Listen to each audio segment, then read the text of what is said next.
Stupid YouTube. Says one waiting for me. Welcome, YouTube. Welcome to the latest episode of Geekery Abides, episode 33. Yeah, it's strange. On my side, it's showing there's no one here, but Peter obviously is here. So, I'm here. here for episode 33. Let's go ahead and dive on in and hit the intro and get started.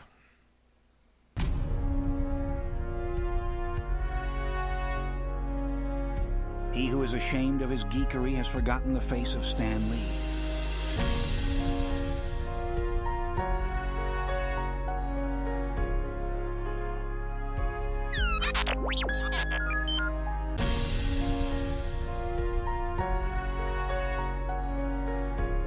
You the proud, the geeky.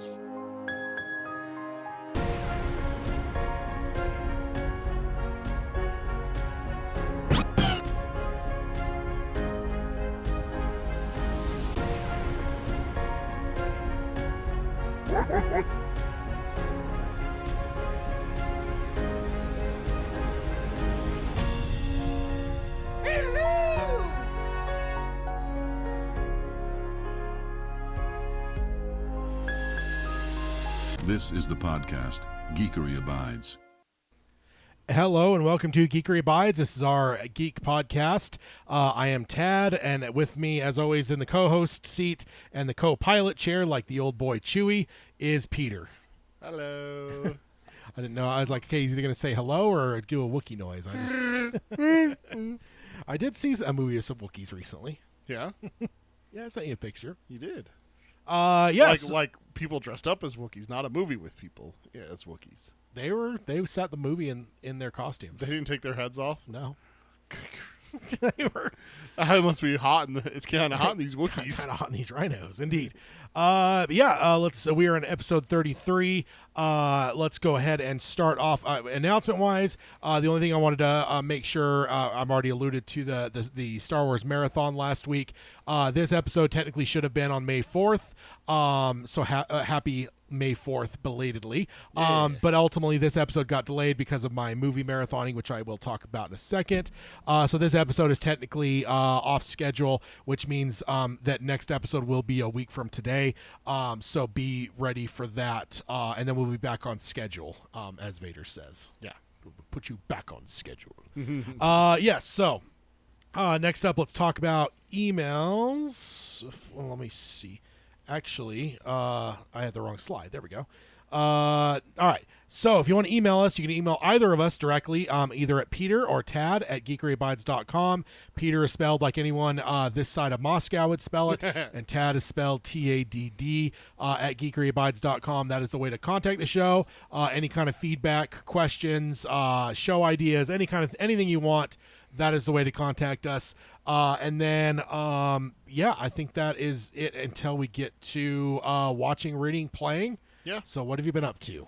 I've watched a bunch of movies. I don't know if I said it last time, but we finished Brooklyn Nine-Nine, me and my wife. No, you guys were watching last time. Okay, so we did finish Brooklyn Nine-Nine, all done with all 8 seasons. Great show. Didn't really know what to watch, so we just kind of watched some movies. Deadpool 1 and 2, gave it a rewatch. Got Deadpool and Wolverine coming out soon. Really excited for that. We also watched Kong Skull Island, Godzilla, and then I watched Knives Out by myself, Oh, okay. which was great to watch for only my second time. Donut hole inside of A donut hole. Benoit Blanc, man. I love him. He's so great. He's the best. But also, I am up to date on X-Men 97, which has one episode left for the season finale, episode 10. Oh, I thought it aired already. Nope. Okay. Episode 9 came out Wednesday. Episode 10 comes out. It better not have come out. Did it come out? Did I miss it? I thought it already came out. Don't say that, Tad. Don't say I that. thought it did already. So that's what about reading and playing? I finished End of Watch finally after being stuck on that for a few months. And I started The Outsider, which is the natural progression. And then I'm still playing Fallout 4 and Madden. I'm not unique in that aspect. I haven't changed that up. Yeah. What about you? So for me, I'll start from the bottom up, playing MLB The Show, and then I did finish Spider-Man 2. So I am now completed with the Spider-Man trilogy, which does make me sad. I did. Go back and play it again. I did over there on my table there. My brother lent me Fallout 4, So that's on the docket at some point soon to dive into that. I'm excited for you to try that because I know you're not a big RPG guy. Yeah. And then reading, I'm down under 10 hours for Swan Song by Robert McCammon. I have not been really reading much the last number of months. I feel like I'm doing way more podcasts and stuff. So that's coming along slowly. I am really enjoying it, though. I do recommend you read it at some point because it is very tip of the cap to the stand. Okay. So it's kind of a somewhat supernatural post-nuclear Holocaust world, so it's really well done. Okay. Honestly, What's this it called again? I'll go put it on my wish list. Swan Song, Swan Song. and it's Robert McCammon. And yeah, it's been incredible. I mean, I've enjoyed it the entire time, but it is certainly starting to get kind of more interesting here as I'm getting into the tail end. I mean, not the whole thing's been good, but there's just so much podcasting I've been listening to that's just kept me away. But I'm really trying to juggle and get both things adequately covered. But watching, though, it has been a lot more stout, my list here. I have got back into watching the X-Men, the animated series. I did fall short of completing that before the new one came out. So I'm still watching it. I think I'm midway through the second to last season. The last season is only 10 episodes, so that's not. Once I get through the second season, or the last last season should be a pretty quick breeze. Then I'll be starting 97. Real fast, who was that Swan Song by? Robert McCammon. Okay. There's another Swan Song coming out this year, and I was like, Yeah. I don't think that's it if he's listening to it already. Unless Tad's got a hookup he's never told me about.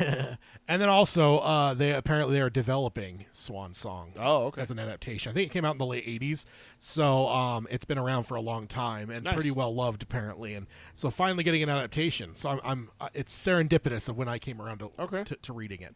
Then watching wise, I also watched Baby Reindeer on Netflix. We talked about that a little bit on the last show. Yeah. That was incredible. I think I watched I watched it in one sitting. So it's 7 episodes, mostly 30 minutes. Some of them edge into 40-minute or 45 minutes, but still it's a quick watch. And then I unfortunately had a dental issue. Had to go get some dental work done. Not fun, but I ended up throwing on the TV that he had, Hulu and Disney Plus, so I threw on Return of the Jedi. Yeah. Whilst getting pain inflicted on me. Lightning teeth? Oh, indeed. I didn't get that far, unfortunately, though. I think right about the time... No, thankfully you didn't get that far.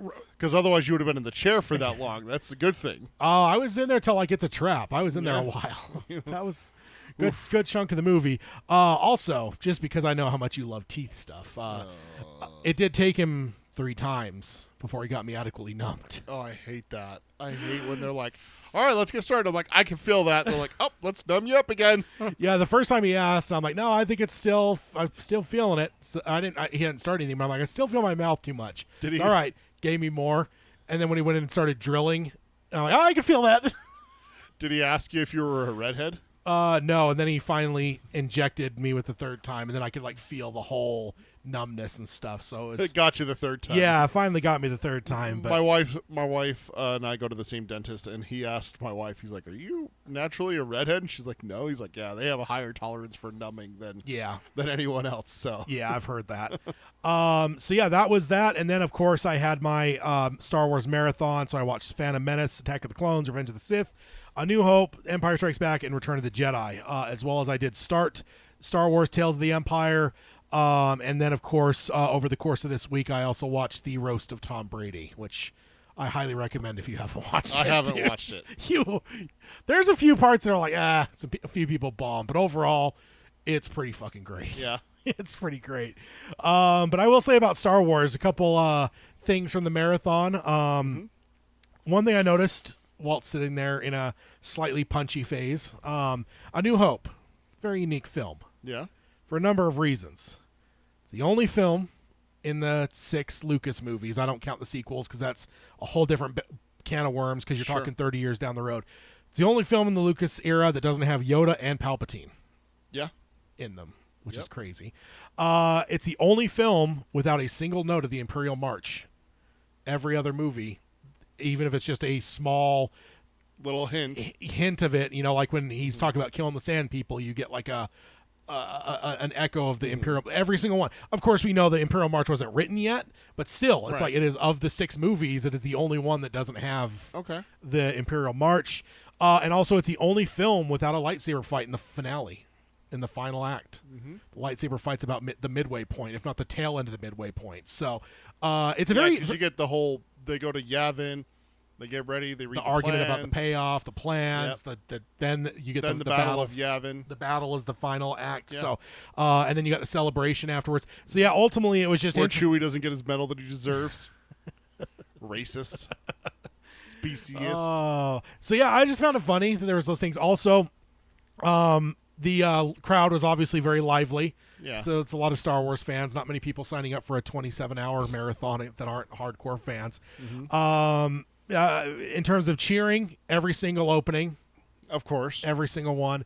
Loudest cheer was probably "Hello There." Hello there. Dude, it was like thunderous. That's fucking Obi-Wan Kenobi. Oh man, yeah, I'm trying to remember. The Death Star, both Death Stars blowing up, got pretty big ovations. Good, cheering. as they should. Yeah, cheering terrorist attacks. I don't Okay. know what- Tad put a button on my soundboard and said it's a mystery button, and he's going to change it every episode. And I've been Ish. withholding. I've Every- been withholding pushing it. Now I have to push it. every episode ish. I don't know if Yeah. every episode, but Babadook. Okay. Okay. it's a fun one, huh? Yeah, Babadook. But yeah, it was a lot of fun. I was hurt a little bit. I didn't have any like Star Wars shirts I was happy with to wear. So I was like, I'll just wear like a sleeveless shirt, show off my Mandalorian Your tattoo. Mandalorian tattoo. And then someone, I got a lot of comments about it and stuff. When I was sitting down, I end up looking at my seat and then turning, so both sides were oh, nice tattoo and stuff. I'm like, yeah, it's way more popular now than when I got it. Like I got it back in 2003 when I was 18. Yeah. And the guy next to me, he's 20 something. He's like, I wasn't even born when you got your tattoo. Oh. I was just did the Yoda thing there. Yeah, that was Would you stop making me feel old? that was painful.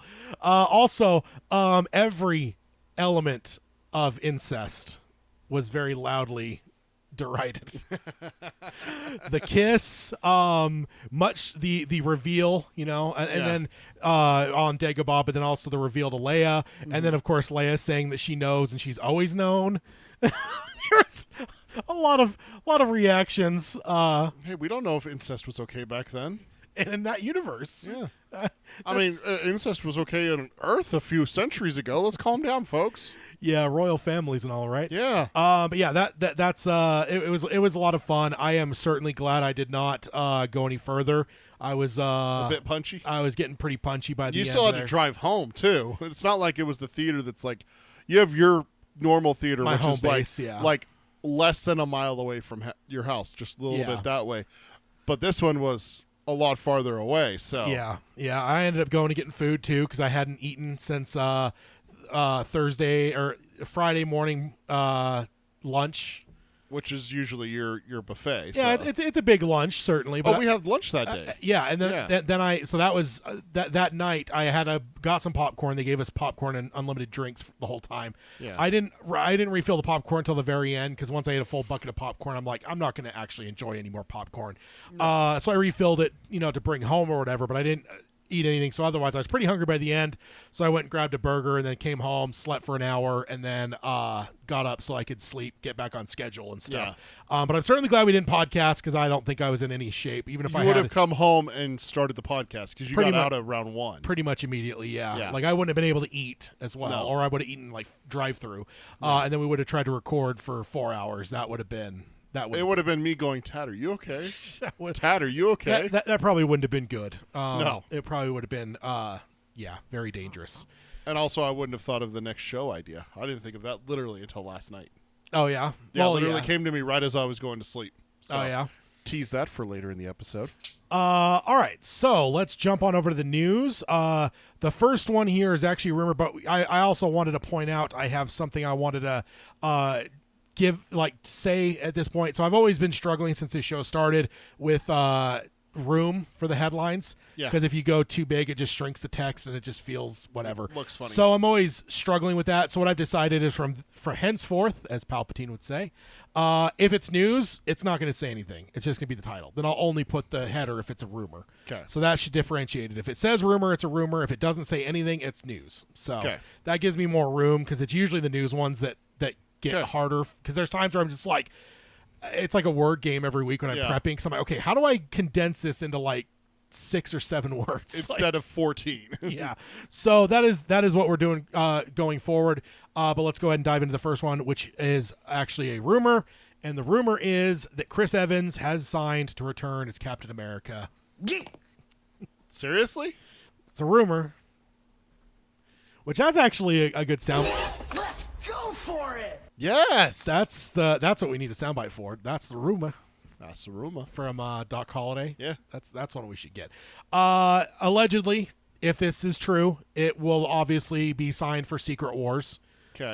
Which you got multiverse stuff. So this wouldn't be a long-term return. So we wouldn't see him Obviously- in. Well, obviously, we're not going to see him in Deadpool and Wolverine, so everyone can calm down. No, there's been some rumors that Johnny Storm by Chris Evans might be showing up. Which, again, we talked about it last time, or the last couple episodes, that it's basically been revealed that a good chunk of the movie is going to take place in, is it the Void? What's the name of that place? I think it's. It's When- called something. When they get pruned, like that kind of wasteland that Loki ends up at in Loki seasons 1 and 2. So it would actually make sense if things like him as Johnny Storm were to show up, because he would be there. I don't know if that's true or not. That's just a rumor I've been hearing off and on over the last year or so. But most likely this will be for Secret Wars, which is very multiverse centric, which means that yes, Anthony Mackie is still Captain America. The new Captain America movie is Captain America. This isn't undoing anything that's been done. It's ultimately comes down to like multiverse stuff. So let me actually I'm reading where they go. It's at the edge of space and time, or at the edge of time. It was the mansion thing where what's his name was at, right? So it's not that. No, but that's how you get there. Is you get pruned, go there, to this area, Yeah, and then you go to the end of space and time. yeah. The Void is what's stuck in my head. But either way, with the movie heavily taking place there, it would make total sense. But Secret Wars is seeming to be very. I mean, I've heard speculation, and this isn't even rumor, but I've heard speculation that one of the original castings for Iron Man was Tom Cruise. There's rumors that Tom Cruise is going to show up as a variant of Iron Man. There's been talk that Robert Downey Jr. might be back for Secret Wars. All the Spider-Man will be back for Secret Wars. I think Secret Wars is going to be fucking batshit. So if this were to be true, it will likely be for that movie more than anything.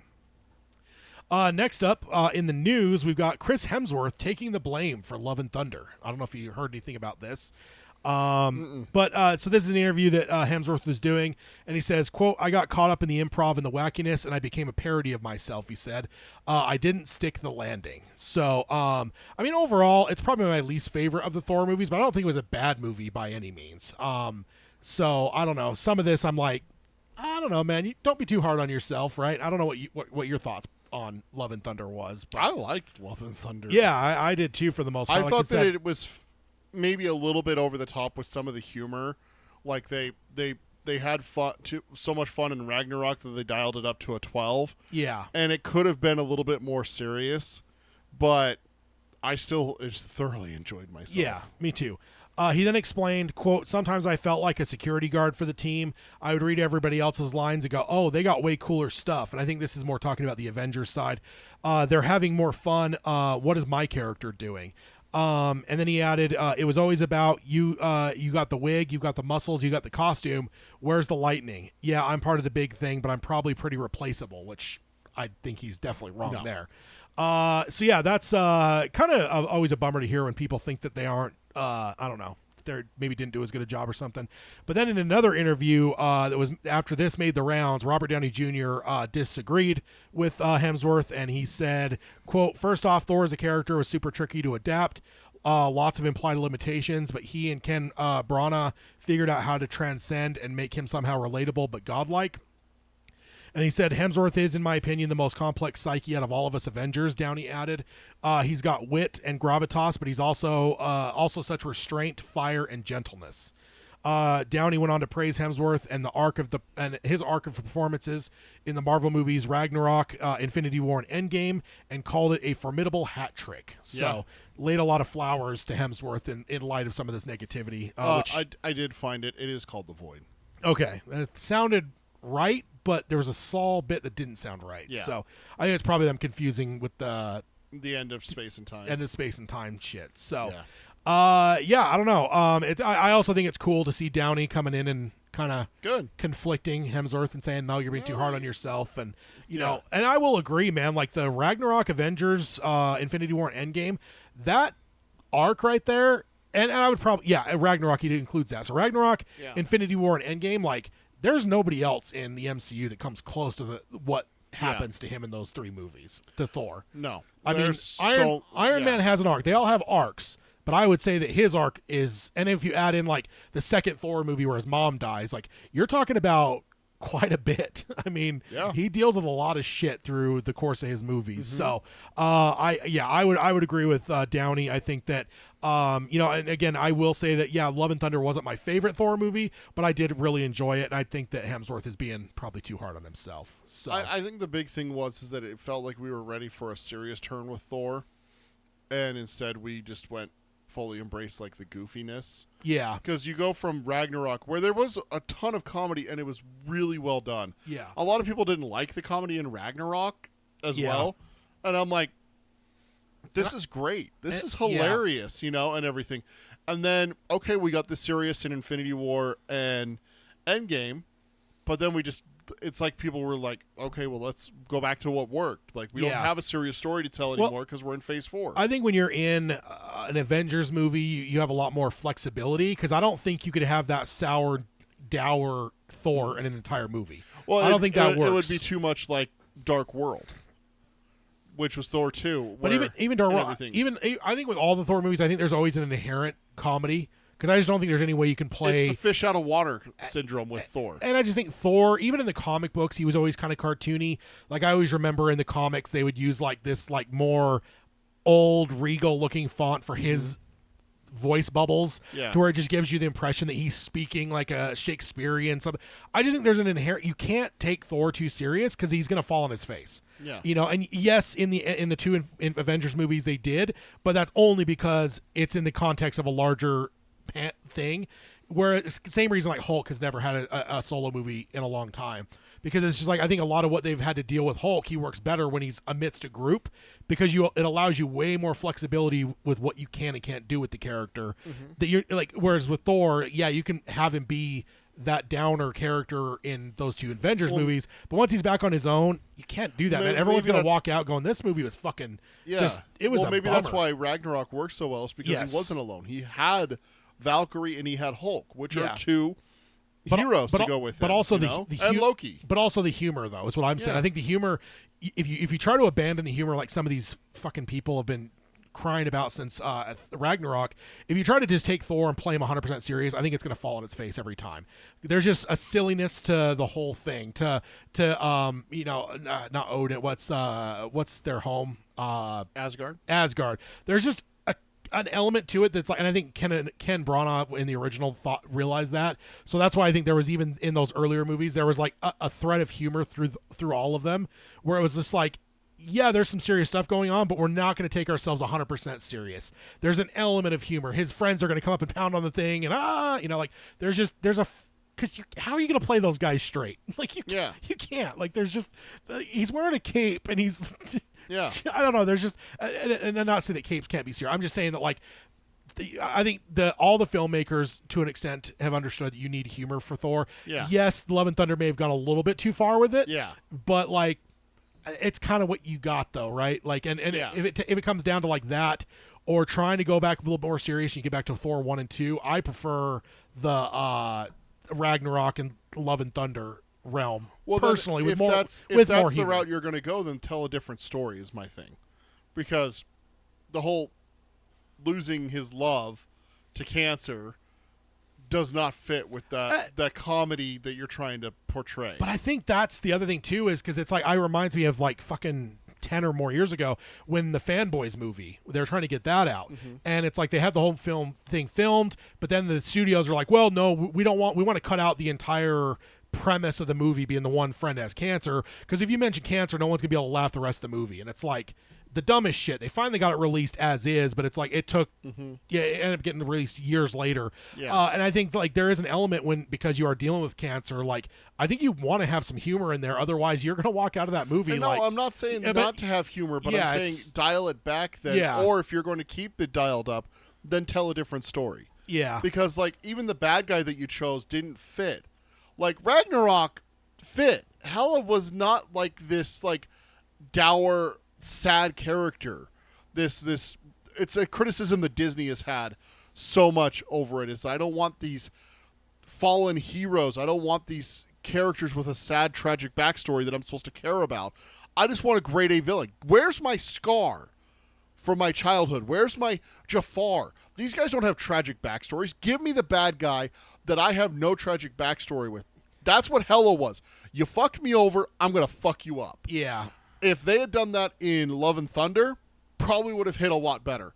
But when you put a tragic villain in like that, and you have someone over there with screaming goats on the other side, it's kind of, I mean, yeah, it's funny. You chuckle at it thinking about it, but it's kind of hard to balance the two. Yeah. You're making two different movies at the same time. I honestly think Taika Waititi brilliantly balanced it in Ragnarok, and I think he just missed the balance a tiny bit in this movie. I don't even necessarily think that the humor was overdone. I just think there is that balancing act. Yes. That that scale tipped a tiny bit. Not that there was too much humor, but it's just the fulcrum of the scale was just a bit to one side. And if ultimately, I don't blame him though, because Ragnarok was a fucking threading the needle.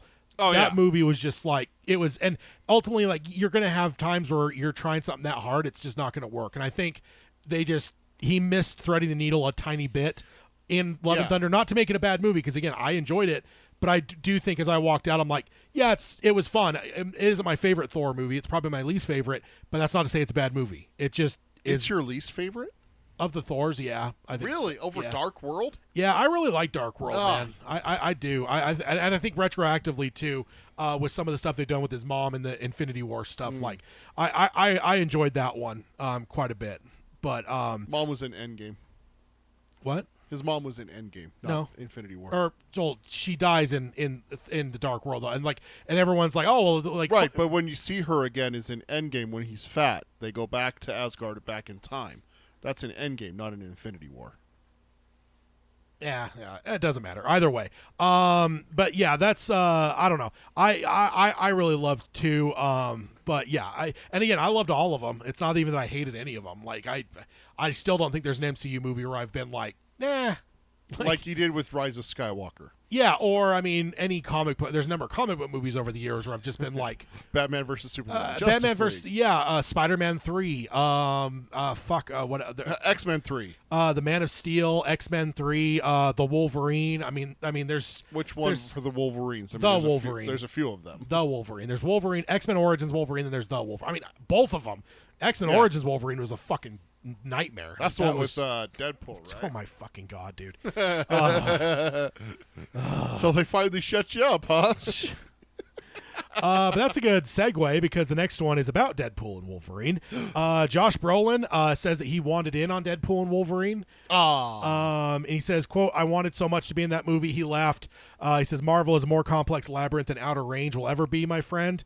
And I will never know where that went or what that is or what it is involved with that I was involved with. The MCU being involved now. Cable's a lot of fun. I really like doing that role. That was a lot of fun. Hugh Jackman, I'm absolutely in love with. I know Ryan, and I know I've met Hugh a couple of times, and I think when he did Logan, forget it. I mean, Scott Franks, who wrote it, is a good friend of mine. I just think coming together of these characters is just fantastic. And Hugh, I don't know how old Hugh is now, probably 56 or 57. I mean, serious though, the dude doesn't age, so yeah, I'm a big fan of his. I feel for him a bit, but at the same time, like, everything I've seen about Deadpool and Wolverine, I don't think Cable has any fucking part in it.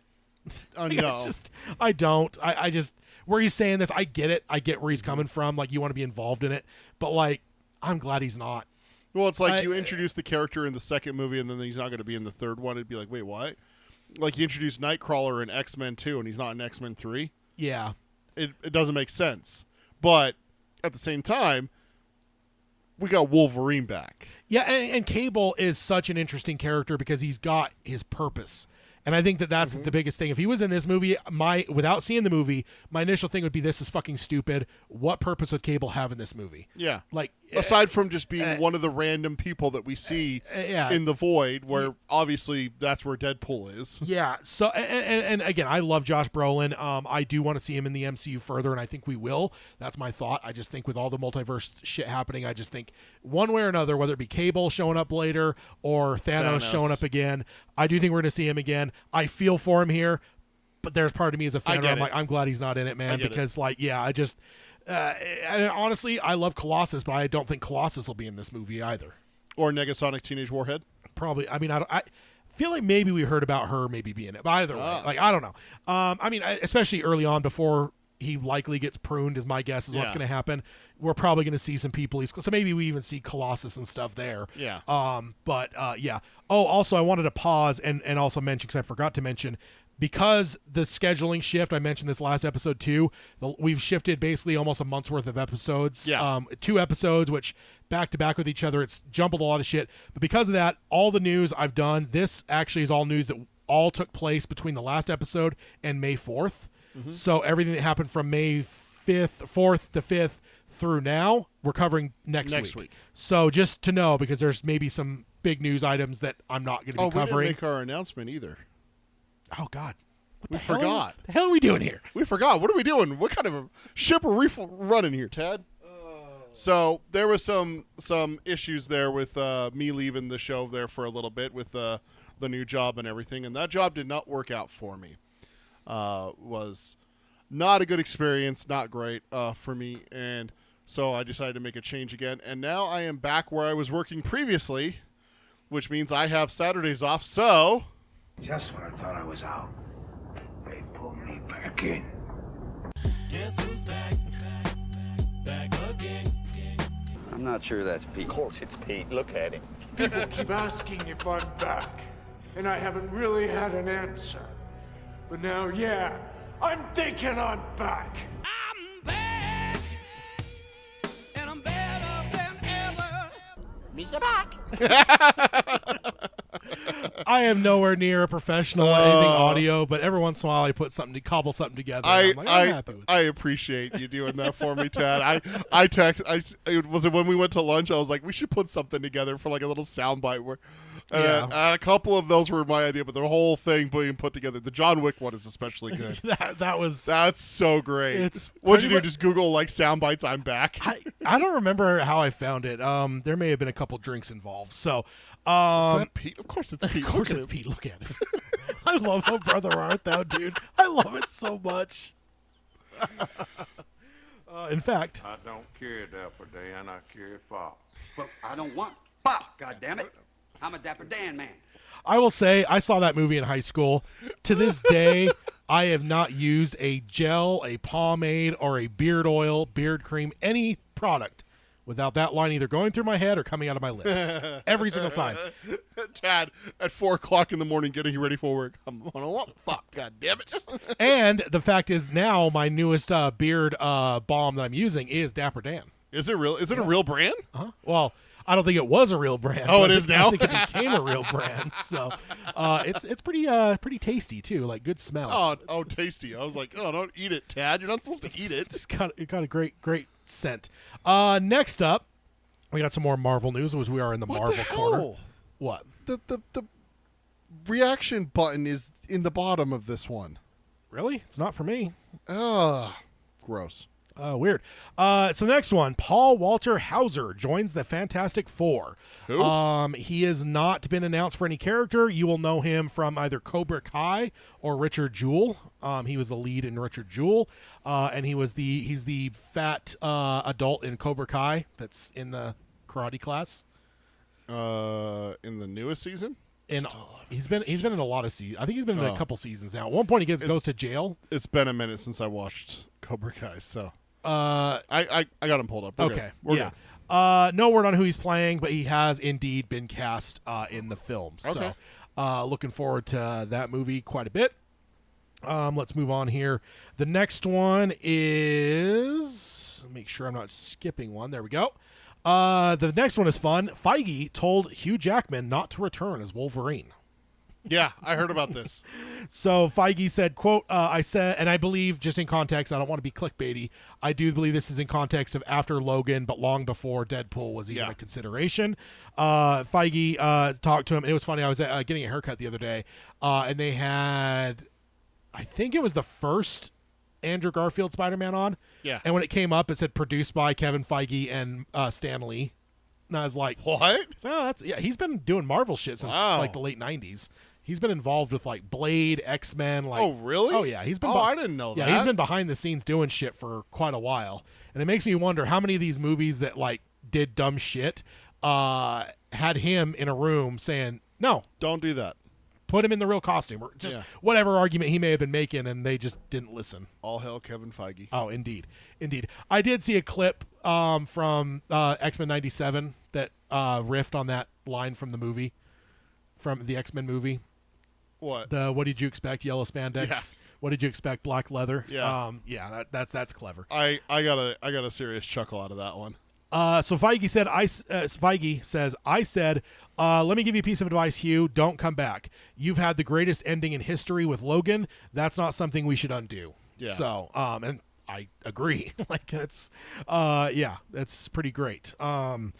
And which is funny because we also just had Josh Brolin also mentioning that as a brilliant ending. It is a brilliant ending, but also it's interesting because we talked about Chris Evans coming back. Yeah. So we got two endings. But he's open-ended though, man. We still need a resolution on old Captain America. Like that old man has to die at some point, and it can't just be off screen. Yeah. So they've been, and we actually covered it last year sometime, where it was the maker of Falcon and Winter Soldier that asked Kevin Feige, like, is Steve Rogers still alive? And he's like, no comment. He basically just told, he wouldn't tell him.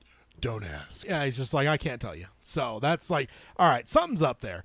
Next up, this is a really fun one. Marvel announces Aliens versus Avengers comic book. Just hook it to my veins! Dude, that would be dope as shit. Yes, indeed. So this is going to be a limited 4-issue run. Jonathan Hickman, a legendary comic book creator, is behind it with his Secret Wars collaborator, Assad Ribic.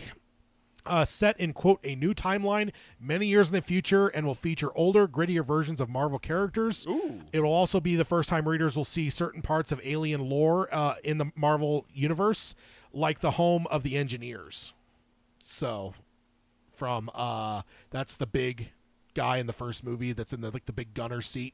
Oh, remember and then you see him in one of the Ridley Scott movies later on. There was Alien Covenant and Prometheus. One of the two goes into like the original movie. You see like that when they're going across. You see that dude that looks like he's in like a giant gun, and he's got to be like 15, 20 feet tall. I've never seen Covenant or Prometheus. You need to fix that. I am sorry. They go into that they go into those guys a little bit. So either way, they've been a mystery and something we've all wondered about with Alien since 1979. Okay. Sounds like we're going to get a look into their home world. Okay, are these humans or are these aliens?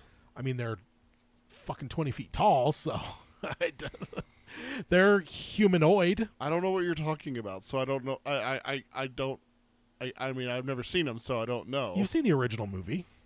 There's an engineer in the original movie? Yeah, they walk by it. The planet where the facehugger is originally got. There's a point when they're walking through and they go past this fucking giant thing, and he's in like a seat where he's kind of facing toward, like it's like a gun, like think like a ball gunner in like the old World War II things, but it's flat on the ground.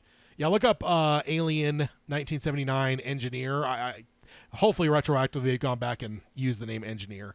So I think they called it the Space Jockey in the original movie, actually, is what the folks that built the models called it. Oh, that's a creature? I thought it was a statue. No, that's a living, well, not living. It was living. And I believe if you look closely, you could see like a chest cavity that's opened up. So yeah, so I didn't know that was like part of like the xenomorphs. Yeah, And everything. Well, Oh, it's- it was a victim of a xenomorph. Yeah, that's what I thought you were saying. Like they're like. There's face huggers. There's like the drones, and there's like the queen, and there's engineers. They're That's what I was confused no, by. They're connected to them, but not in that sense.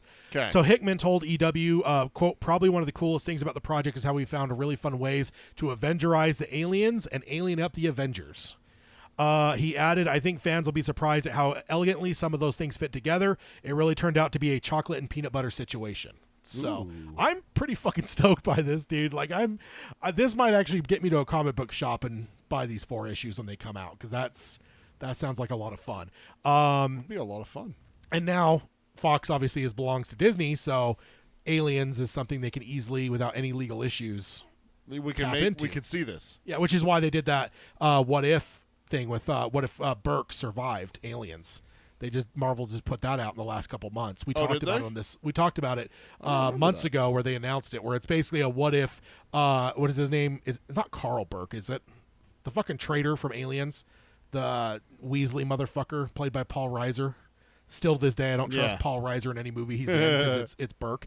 Yeah, they did a whole a short run where it was what if he had survived. Carter Burke. Yeah, that's right. It's Yeah. like, Carl's not right, but the sound sounded right. Carl Burke. It's because Carter Burke. Same gist. That's why I was pulling that name. March 6, 2024 is when that came out. Yeah, well, I think we covered it tail end of last year that they were doing it. Which so, means I may not have been here. I feel like we talked about it. Okay. All right. Next up. We got this next one here is Elizabeth Moss confirms that Invisible Man 2 is in development. Did you watch Invisible Man? No, I still haven't. You need to watch that. You should watch that with your wife, too. That's the one that happened right before COVID destroyed the world.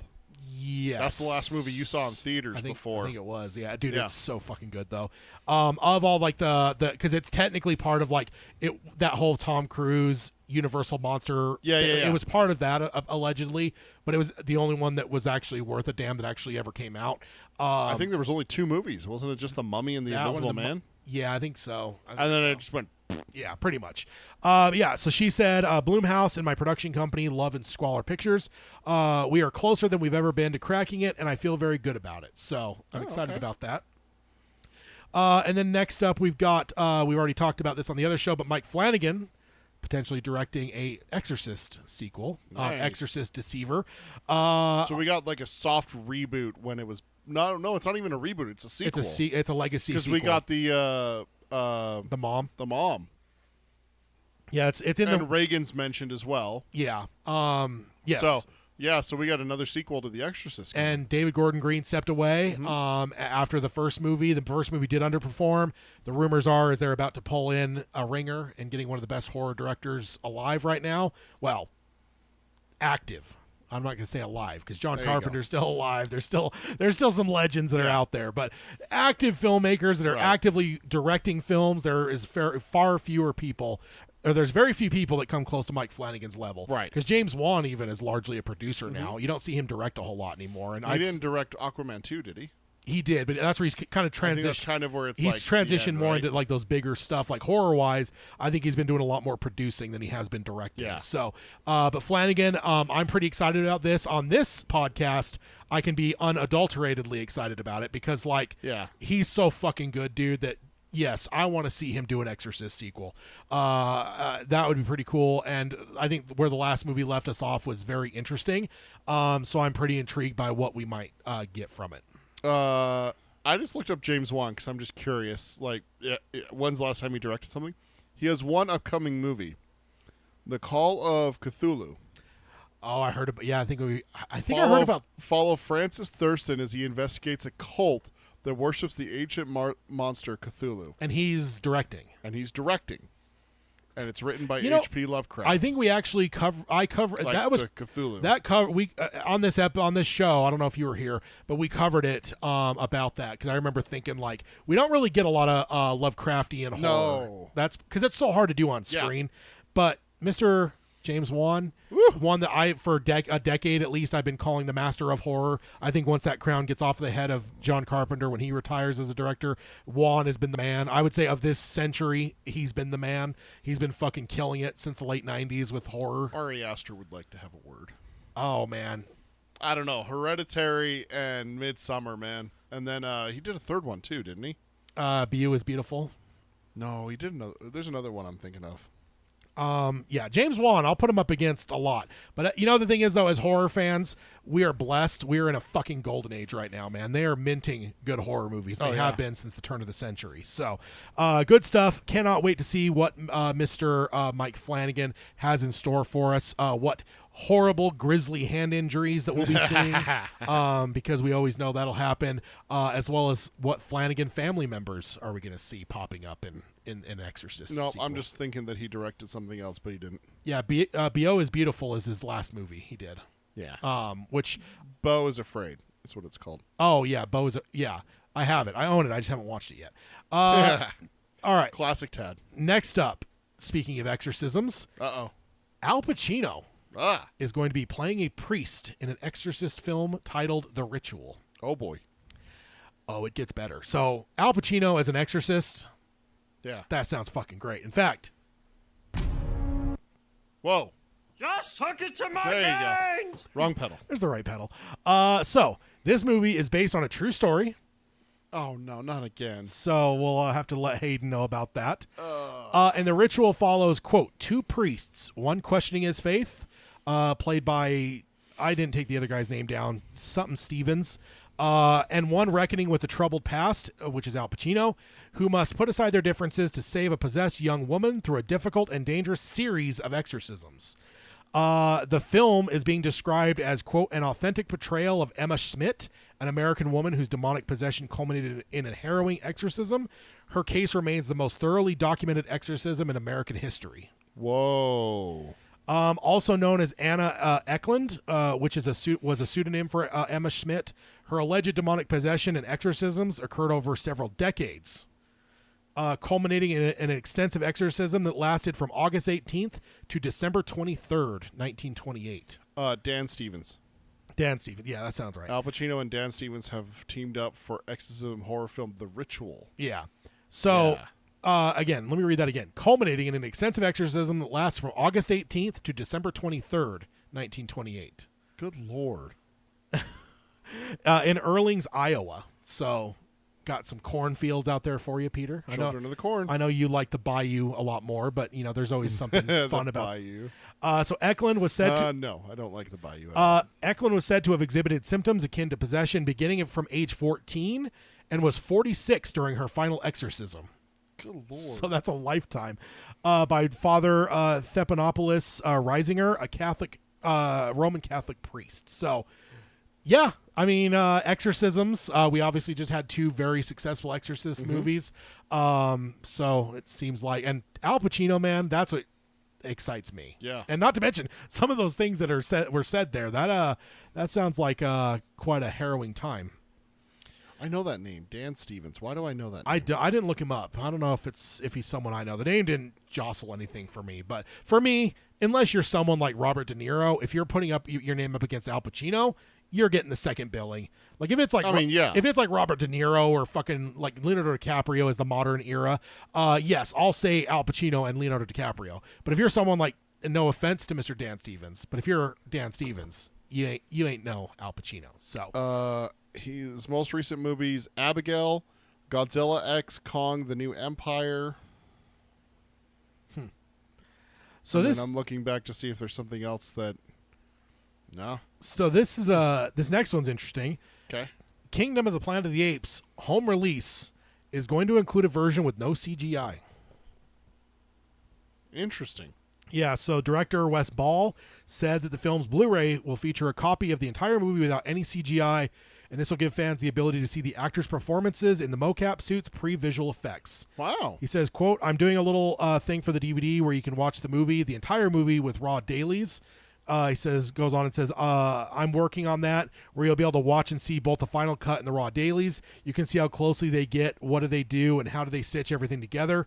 It's amazing, and you can just sit there and enjoy it. It says, I'll do some commentary over it with Eric Weinquist, our visual effects supervisor. I think it's going to be great for geeks like us. It's going to be a first. They've never seen this kind of thing. And he says some of the hardest stuff in visual effects is how do you get CG characters to interact with others. So we have a human girl and a CG ape, and it's like, how do you want to do that? So yeah, I think like it's very interesting. Yeah. Like it'll be interesting to see. And also like I think for mocap performers, this will be like a huge thing. Like Yeah, it needs to be because they don't get the credit that they deserve. no, I mean they're still fighting over can we get visual mocap people Oscar consideration. Yeah, Because they like, tried to put Andy Serkis up for the Apes movies, and the Academy said no, that's not acting.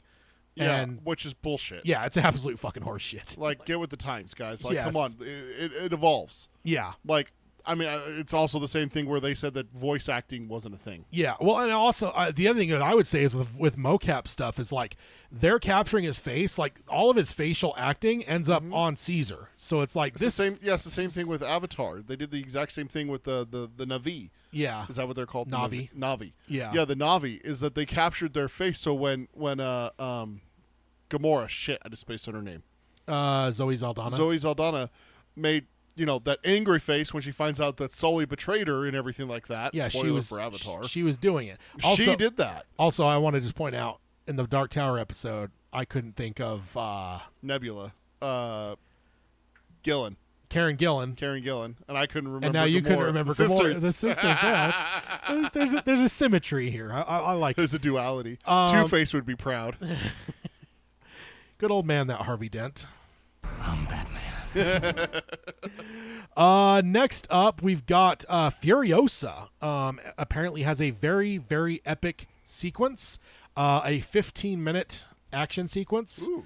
And the producer Doug Mitchell teases this insane epic 15-minute sequence. He says that it took them 78 days to shoot, and it had 200 stunt people working daily on it. I tried to whistle there, and I was so shocked I couldn't do it properly. So let's just put this into a little bit of context. 78 days for this 15-minute sequence. That's over 2 Halloween months. was shot in like 30 days. Yeah. So you're talking one of the greatest movies of all time. You could double the and you're still under what they took on this 15 Hang on, I got a thing for us. Hang on 1 second. What's 78 days from today? Exactly. I'm gonna go take today's date and add 78 days. Hold on 1 second. Riff for me. And 200 stunt people. Not that any of us are necessarily surprised by epic shit from George and his Mad Max movies. But I do think this is probably just part of the marketing for Doug Mitchell to come out and kind of give this away that, we've got this epic fucking scene coming up, 15-minute chase sequence. That would be July 28th. That's 78 days That's from today. Deadpool. Yeah. Isn't that Deadpool's release date? Is it? So No, I- it's not the 28th. It's the 26th. I thought it was 26, 28. What the hell's the difference? But I swear I thought it was the 28th. 26. Yeah. I've been watching the trailer with my wife, and I have a theory about that. Do Go on. you want it now? I mean, got a couple more news articles, but go on. If you watch the trailer, there's the Doctor Strange teleportation thing. Yeah. It is purposely whited out. Like clearly, like you're supposed to be able to see the other side of the portal. Yeah. It's always been portrayed that way in every iteration where you see the thing done. Think about Spider-Man. You see the alleyway where Andrew Yeah. Garfield comes from. I think they're purposely blocking it out because it's going to be Endgame. Yeah, could be. I think Deadpool and Wolverine show up in Endgame, and I think they save Tony Stark. I think Deadpool takes the gauntlet and makes the snap. He can regenerate, or Wolverine does. He can regenerate, and I think we have Tony Stark back in the MCU. I don't think they'll do Because that. Robert Downey Jr.'s been saying some shit in the press that makes me think he's already back. He says he's willing to come back. Yeah. But with Chris Evans signing back, Chris Hemsworth is still back. Dude, you watch. Fucking Iron Man's going to get saved in this timeline. I think the problem there, though, is next to Logan, probably one of the greatest endings is Iron Man's. So I don't think that Feige's going to let that be undone. Now, when you get to Secret Wars and there's multiverses and stuff, yes, I do genuinely believe Robert Downey Jr. is someone that we're going to see again. But I do not think it's going to be undoing Endgame, because I think that would be I think the fans would fucking revolt. I think so? I think that would be like, yeah, that'd be sacrilege. I think. Doesn't mean they can't be involved in some way. Yeah. But or they accidentally No. cause Robert Downey Jr.'s Iron Man to get killed, so then they have to snap for him or some shit like that. Yeah. Because what else would they be there for? yeah, I wish I. But I can't think of anywhere else where they would be portaled, that they would show up. Because they could just imagine if they just showed up in Endgame and they just fought for a little bit and then they get sent away. Like, is that what we're seeing? You know, kind of yeah, thing. could be. No, they got to be there for a purpose, and the only purpose I can think of is that both of them have regenerative powers. If they snap, they're going to be fine. Yeah, I mean, it could even be old movie stuff too. I mean, it could be something from an X-Men movie, or I mean, there's any number of things they can do. Yeah. You know, like because if this Wolverine has failed, I do think there's going to be some saving of the world. Well, element Deadpool's for- trying to save his world. Wolverine's world is already dead. Yeah, but it's like Andrew Garfield though. Yeah. He's not going to save Gwen Stacy, but if you let him save Zendaya, that kind of helps. That's the redemption. Yeah, the exactly. redemption arc. In that way. I don't mean he's Yeah. going to go back and save his own world, but he's going to save a world, I believe. They show up in X-Men 3 and just start killing everything. This is so dumb, and Deadpool's just shooting everyone. Oh, if one of them made a comment to one of the young actors about watch out for Bryan Singer. Oh, actually, never mind. So inappropriate. Oh, that's not 3, though. That was Brett Ratner. Yeah. He had already moved on to Superman by that point. Yeah. But if they went back to Days of Futures Past, Yeah. something like that, that would be fucking brutal. Oh. All right, next up. Oh, I love when I get those reactions out of you. Acolyte. Star Wars Acolyte references every era and honors Lucas's camera moves. This is by showrunner Leslie Headland, and she said, quote, it's a show packed with everything I wanted to explore. I wanted EU, expanded universe stuff in there, references to the original trilogy, The Phantom Menace, the Disney sequels. It's absolutely packed because you never know if you ever get the chance again. So basically, she's just like throw the kitchen sink and everything. She said She's just going to shotgun blast it and hope that something sticks. yeah, and she says cinematographer Chris Teague and I talked a lot about honoring George Lucas's camera movements. She says, I would say the original trilogy became our touch point for how to craft the world, while episode 1-ness of the show is a bit more thematic. So Okay. I'm pretty excited for this show, man. It looks really good. The little clip they showed for that, because it was every Phantom Menace screening played a sneak peek. And so obviously ours, the thing I went to after the Phantom Menace played it. It wasn't the new trailer, which is pretty awesome too. It was literally just like an extended scene of that bar scene where you have like Okay. the person attacking. And one thing I'll say, I could definitely see what they're saying about it feels Matrixy. There was a lot of and I don't say that negatively. There, because it's fucking Trinity, You have for Christ's the sake. ability to stop things with the Force. And push, so- like you see like someone like push and like slide themselves out of like the way of an attack. Like it just, and I'm not even being critical. I loved it, but it was like I could see where they're saying like there's a Matrix Okay. vibe to it. So I'm pretty excited for it. Trinity? I mean, she's awesome. Whoa, I know Kung Fu. Next up, Jerry Seinfeld says the movie business is over. Okay. I don't know if you've heard anything about this. This has been No. quite the big one here. And he says, I think he was talking about his stupid Pop-Tart movie. He doesn't say it in this, but there was one. Pop-Tart movie. Yeah, just the new Pop-Tart movie that he was part of. What? Yeah. Is it Unfrosted or either way? But yeah, I did see one separate from this that I wanted to mention. He was talking about how like two people started to argue and started shouting on the set, and he literally went over and said, "Hey, everyone, stop." He's like, we're making a movie about Pop-Tarts. There is no reason for anyone to ever raise their voice. Like, this doesn't matter. This is stupid. Nobody needs to argue. Unfrosted is loosely based on the true story of the creation of Pop-Tarts. What the actual fuck is the movie industry coming to? I don't know. I mean, he already did the B movie, so. Oh. So, this is Seinfeld now saying, he says, they're so dead, or they're so dead serious. He says they don't have any idea that the movie business is over. They just have no idea. I think he's talking about the filmmakers he was working Yeah. with. He says film doesn't occupy the pinnacle in the social, cultural hierarchy that it did for most of our lives. He says when movies came out, if it was good, we all went to see it. We all discussed it. We quoted lines and scenes we liked. Now we're all just walking through a fire hose of water trying to see. and I actually don't necessarily think he's wrong. Like, it is not the same. Like, I think of like the Seinfeld show, like how many times they quoted Godfather 3, which would have been fairly new when that movie came, or when that show started. You quote lines, and there's an element that, yes, movies still have a place in pop culture, but I don't think it's anywhere near what it was 30 years ago. No, it's not. And I think that the one of the bigger culprits is streaming has taken over. Yeah, a and large part. At one point, he mentioned streaming too, where he's just like, But- it's just a fire Well, hose of shit. I would mention this on our other show with movies. It's just like, when's the last time we had a movie come out of left field and just knocked our socks off? Yeah, And you mentioned The Greatest Showman, which was 7 years ago. yeah, it was a while ago. And you're pretty in touch with movies. And yes, we did have COVID that caused a slump that I still think we're recovering from. Oh, absolutely. I do think another one that I just should have thought of then, Godzilla -1. Nobody expected that movie to have the kind of legs it did. I mean, there's people, including myself, that would call that the greatest Godzilla movie ever made. Yeah. And that one, no one expected. I think that was like a $15 million budget movie. It was low budget, but it honestly looks incredible.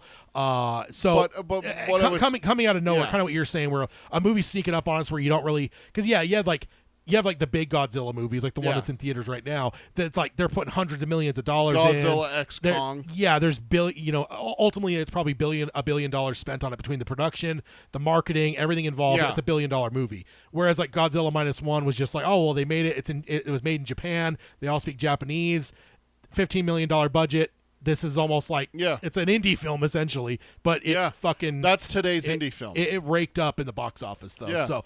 It doesn't happen often. I just think back to like Avatar is the one that I gave on the other show, the example where we had word of mouth. That movie stayed in theaters for a year, solid. Titanic did that, and everything. Well, and it's just like it's because James Cameron as well. James Cameron the man is a god. Good Lord, he knows how to make money. Yeah, he does. Like there's the whoever it is that prints the money. And then on the other side, there's James Cameron pushing the button to get it printed. I would like some more, please. Here, what's that? You need another movie? Okay, here's Avatar 2. Kind of thing. Pretty much. But even like Avatar 2, it did gangbusters too. It did gangbusters, but everyone knew. Everyone knew what it was. Yeah. Exactly. That's my thing. Is like we don't have. It just doesn't feel like the '90s and 2000s where we had movies just coming out of left field that were like. No, like we had heard about them. I think I'm finally catching what you're saying. I think ultimately what you're saying is new ideas coming out and becoming big things. Like we heard about them coming and we're like, oh, that's kind of cool. But now I think maybe we're partially to blame is that maybe the dissecting and the news and everything like that has the finger on the pulse of the entertainment industry where it's like every little thing is being reported.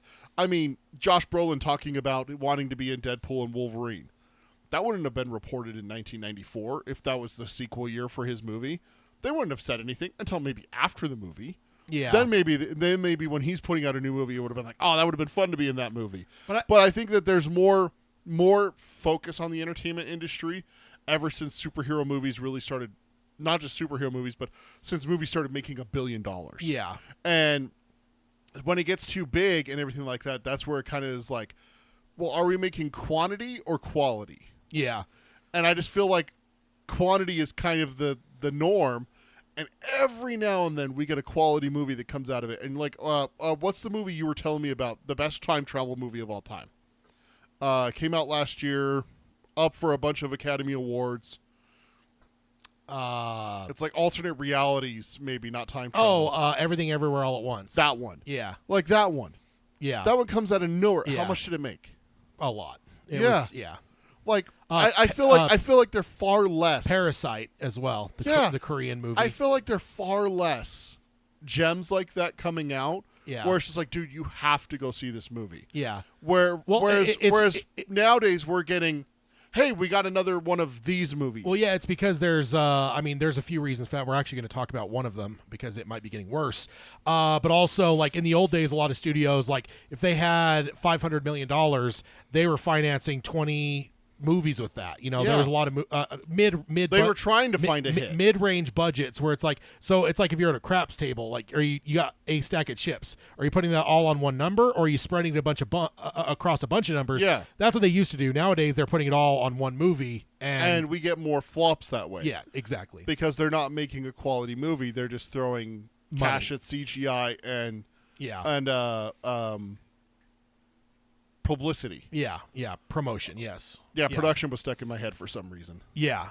But yeah, no, that's an interesting discussion for sure. And yeah, I think I would love to just disagree with Seinfeld and say he's wrong, but like, I see where he's coming from, man. Movies are not, Dude, I mean, for me, they'll always be the biggest thing, right? Yeah. My church is that movie theater. Yes. And that's why you have one of but- those unlimited passes and you use it Yeah. and you get your money's worth. Yeah.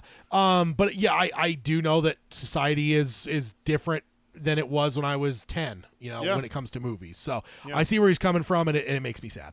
You Yeah. make me sad. You make me sad. From That's Holy Grail. Holy Grail, yeah. Next up, Audible announces a full cast Harry Potter audiobook. I don't know if you heard about this. No. So yeah, all 7 books will be recorded with a full cast that will consist of over 100 actors who will, quote, bring these iconic stories to life as never heard before. Wow. The new audiobooks are said to be to provide an immersive audio entertainment through high quality sound design in Dolby Atmos, stunning score, and a full range of character voices and real world sound captures. So this is probably as the big books or the movies? the books. Oh, okay. So this is a whole new audiobook realm Interesting. that's coming out. The new audiobooks are scheduled to premiere in late 2025, with each of the 7 English language titles to be released sequentially for a global audience exclusively on Audible. So figured you'd appreciate that if nothing Yeah. else. If you hadn't heard about it, I'm glad you hadn't. Cause No, yeah, that's really cool. that's sounds like a spared no expense type Just production on them. So the guy who reads the Harry Potter novels, Jim Dale, does such a good job yeah. that it's hard to be like, I'm going to replace him? No, it just gives you alternates. Just gives you alternate things. What do I there. feel like? The one that I've listened to 7 or 8 times or the new one? Yeah, and I'm sure they'll be different. They'll have different flavors for Yeah. sure. Next up is the one I was referring to. Sony wants to buy Paramount Studios Yeah. for $26 billion. This is kind Oh, of is that all? this is kind of a shocker. Most people that have been speculating over the past decade or so honestly thought that Sony might be the one bought out by someone like Apple or Amazon. Of course, Amazon went on to eventually buy MGM. So for them to suddenly come out as a buyer is kind of a stunner. This is bad news. This is bad news ultimately in my mind. The studios in Hollywood have dwindled down to only 5, and this would bring them down to 4. And that's kind of what you were talking about earlier, Yep. where it's like in the old days there were 6 or 7 studios. And you would get 8 or 9 independent little studios making movies here and there. Yeah, You and know? that's just keeps getting smaller and smaller and condensing, as well as this would see massive layoffs as redundant labor would be axed, and ultimately it would reduce the diversity of projects being made in Hollywood. Not to mention, I think Sony is the worst of the 5 studios in terms of vision and execution. Yep. We've discussed that a lot Yep. since 2017. Some of the things that Paramount has done in the last number of years, just to give a context of what we'd be losing to Sony: Top Gun Maverick, Cloverfield Lane, A Quiet Place, Arrival. Of my last decade, it was my top 3 movie for me. One of the greatest sci-fis I've ever seen.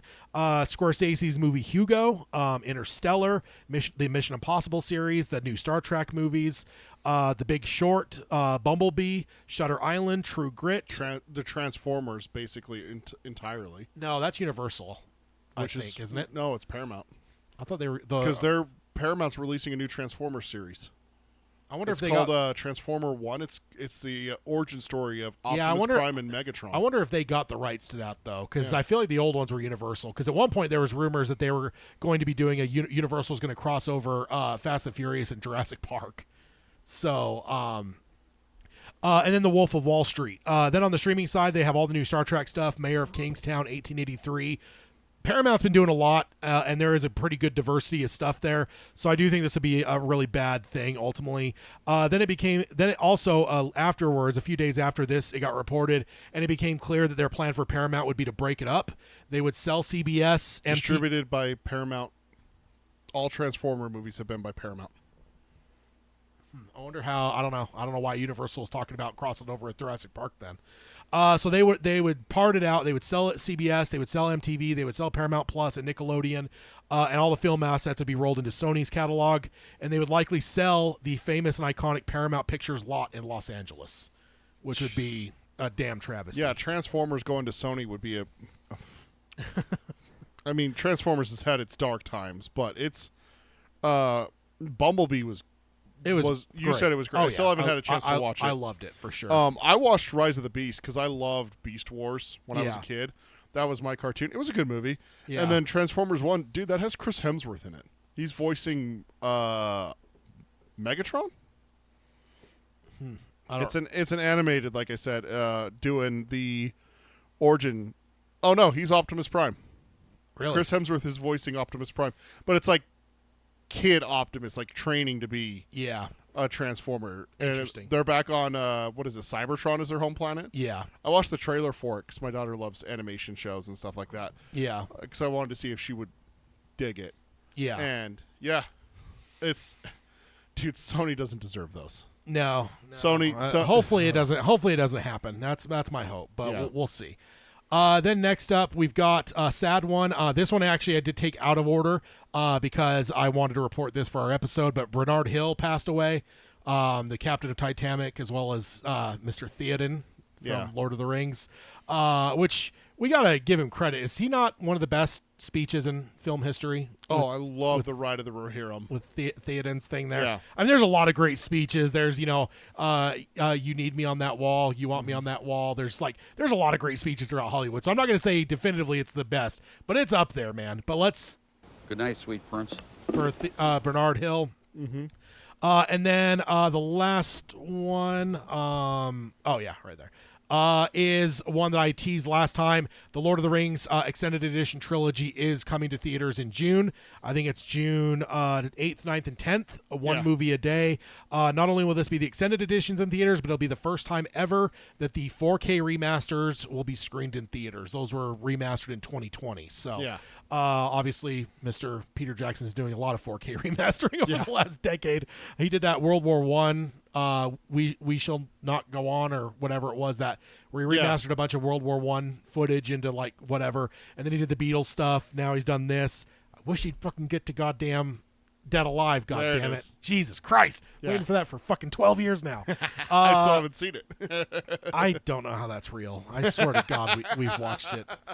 All right, so that gets us over to the main topic, which is the Lord of the Rings trilogy. Yeah. I wanted to, again, I pulled Bernard Hill. That was technically, should have been next episode, but I felt for the context of this episode, it made sense to bring it over. So, talking Lord of the Rings. So, first of all, what about origin story? Because it actually predates our friendship. It does. So it's interesting. This is big for our friendship, but we both would have come to it before we met. So. Yeah, it's actually interesting.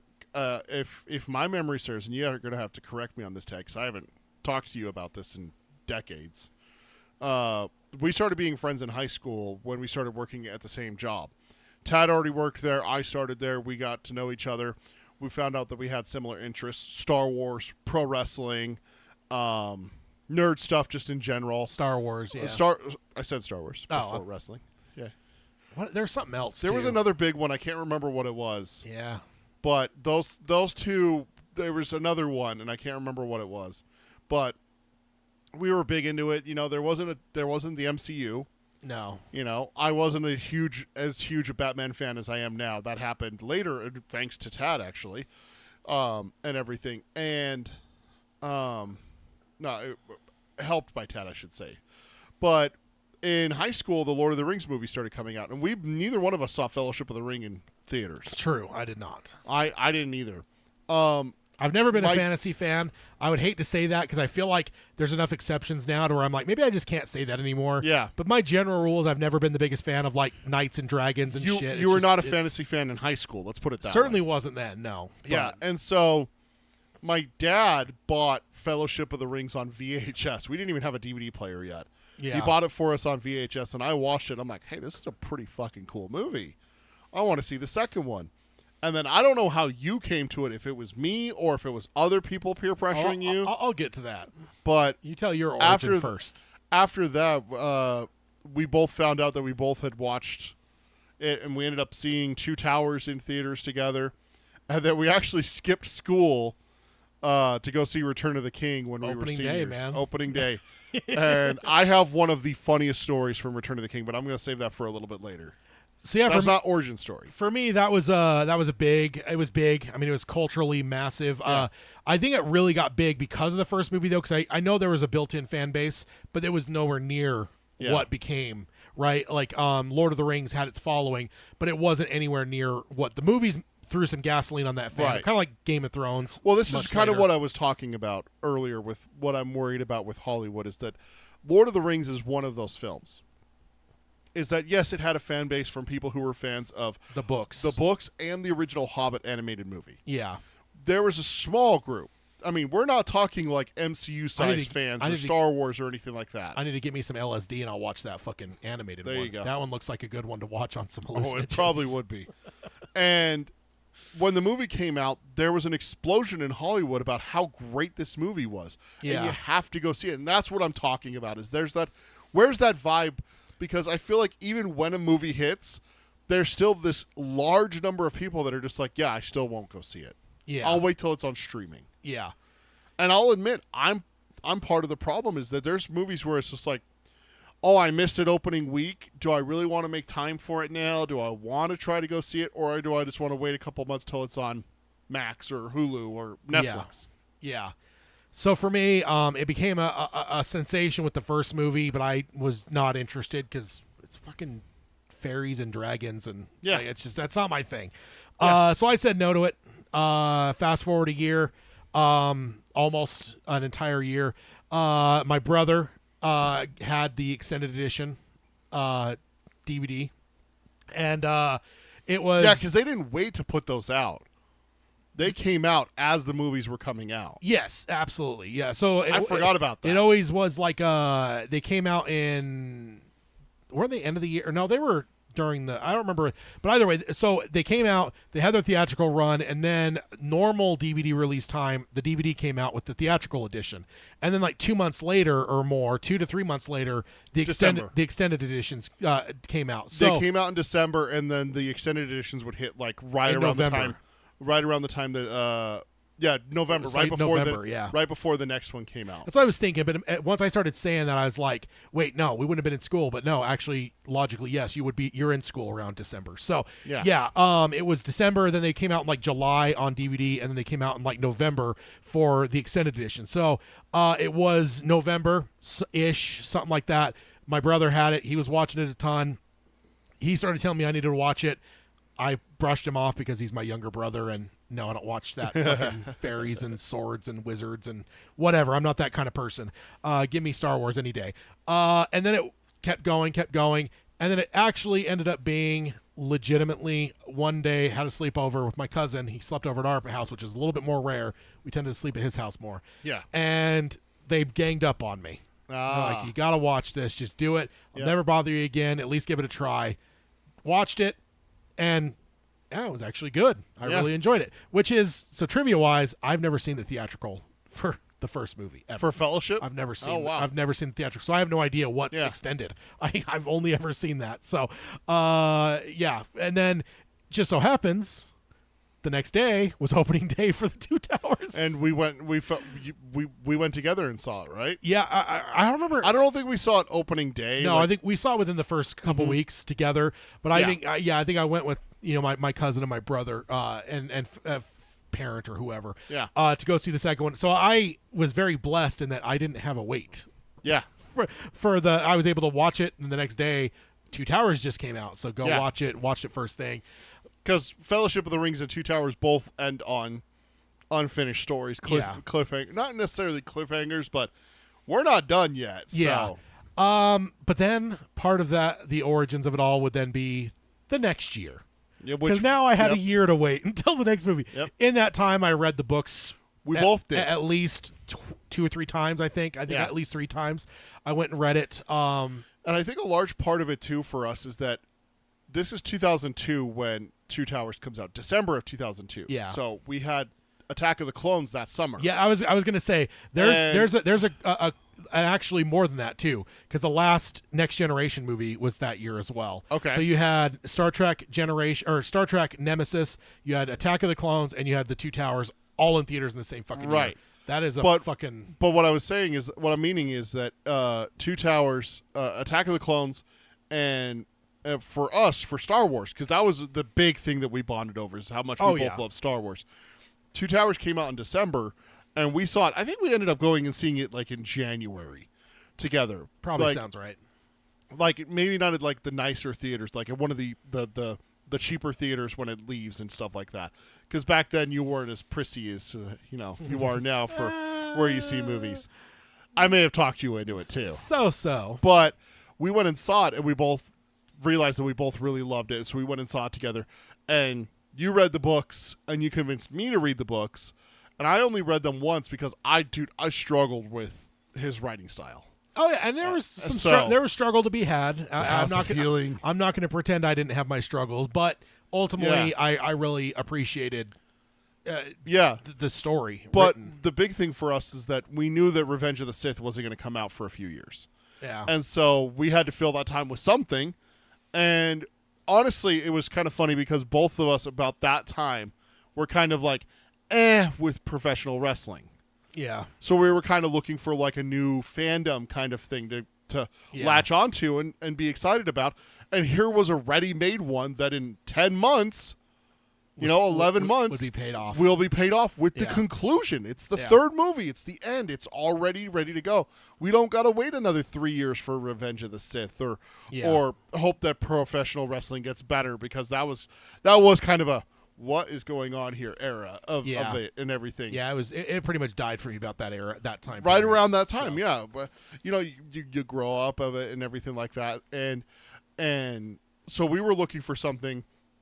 At the same time, you were introducing me to more movies every weekend. Oh, yeah. Every weekend, every chance we got. Yeah. We moved on to different jobs. White Noise. And everything. White Noise.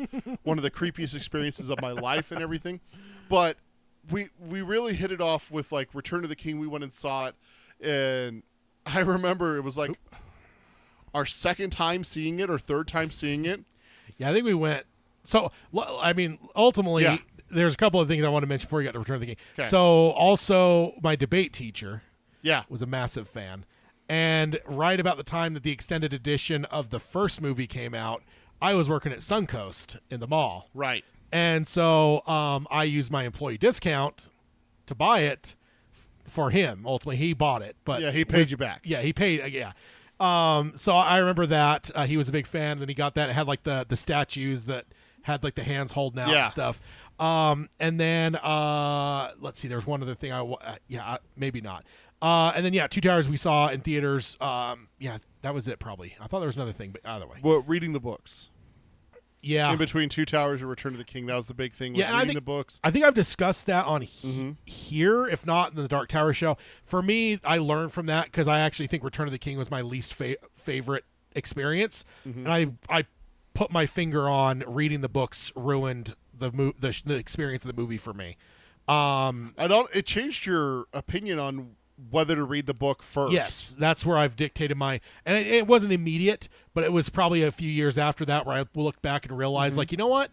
I really enjoyed the first two movies, and I'm not saying the third one's bad at all. I enjoyed it, but I enjoyed it the least of the three. And I really, when I looked back on it, I was like, it's because I read the books and I had that built-in expectation of what should have been. Where's this scene? Yeah, Where's this scene? Yes, exactly. Because she should have said that. With the other two, I saw the movie first, and I enjoyed them a lot more. So that is now my edict. Ultimately, if there is something that is readable and watchable, I'll always watch it first and read it second, because then you can maximize your enjoyment across it all. Everyone else seems to go backwards on that. Everyone's like, "Oh, you got to read it first." No. I believe very strongly it is better to watch than read, because you can enjoy both 100%. Yeah, and I pin that on Lord of the Rings. That's the main. That's where I learned that lesson ultimately. I've had conversations with Tad where a movie's about to come out and he was excited for the book already, and he's like, "Okay, well now I'm not reading the book because they just signed a movie deal, so I'll wait and see the movie, then I'll read the book." Yeah, I've had that conversation with him. I'm like, "Just read the book. You got years before the movie's made. Yeah, you'll have time." And he's like, "Nope, I'm not doing it again." And that's like, again, I guess it's Lord of the Rings that. And that's also why, like, A Song of Ice and Fire, I'm never going to read for two reasons. One, actually only one reason, because he's never going to fucking finish them. So why would I invest myself in something that's never going to finish?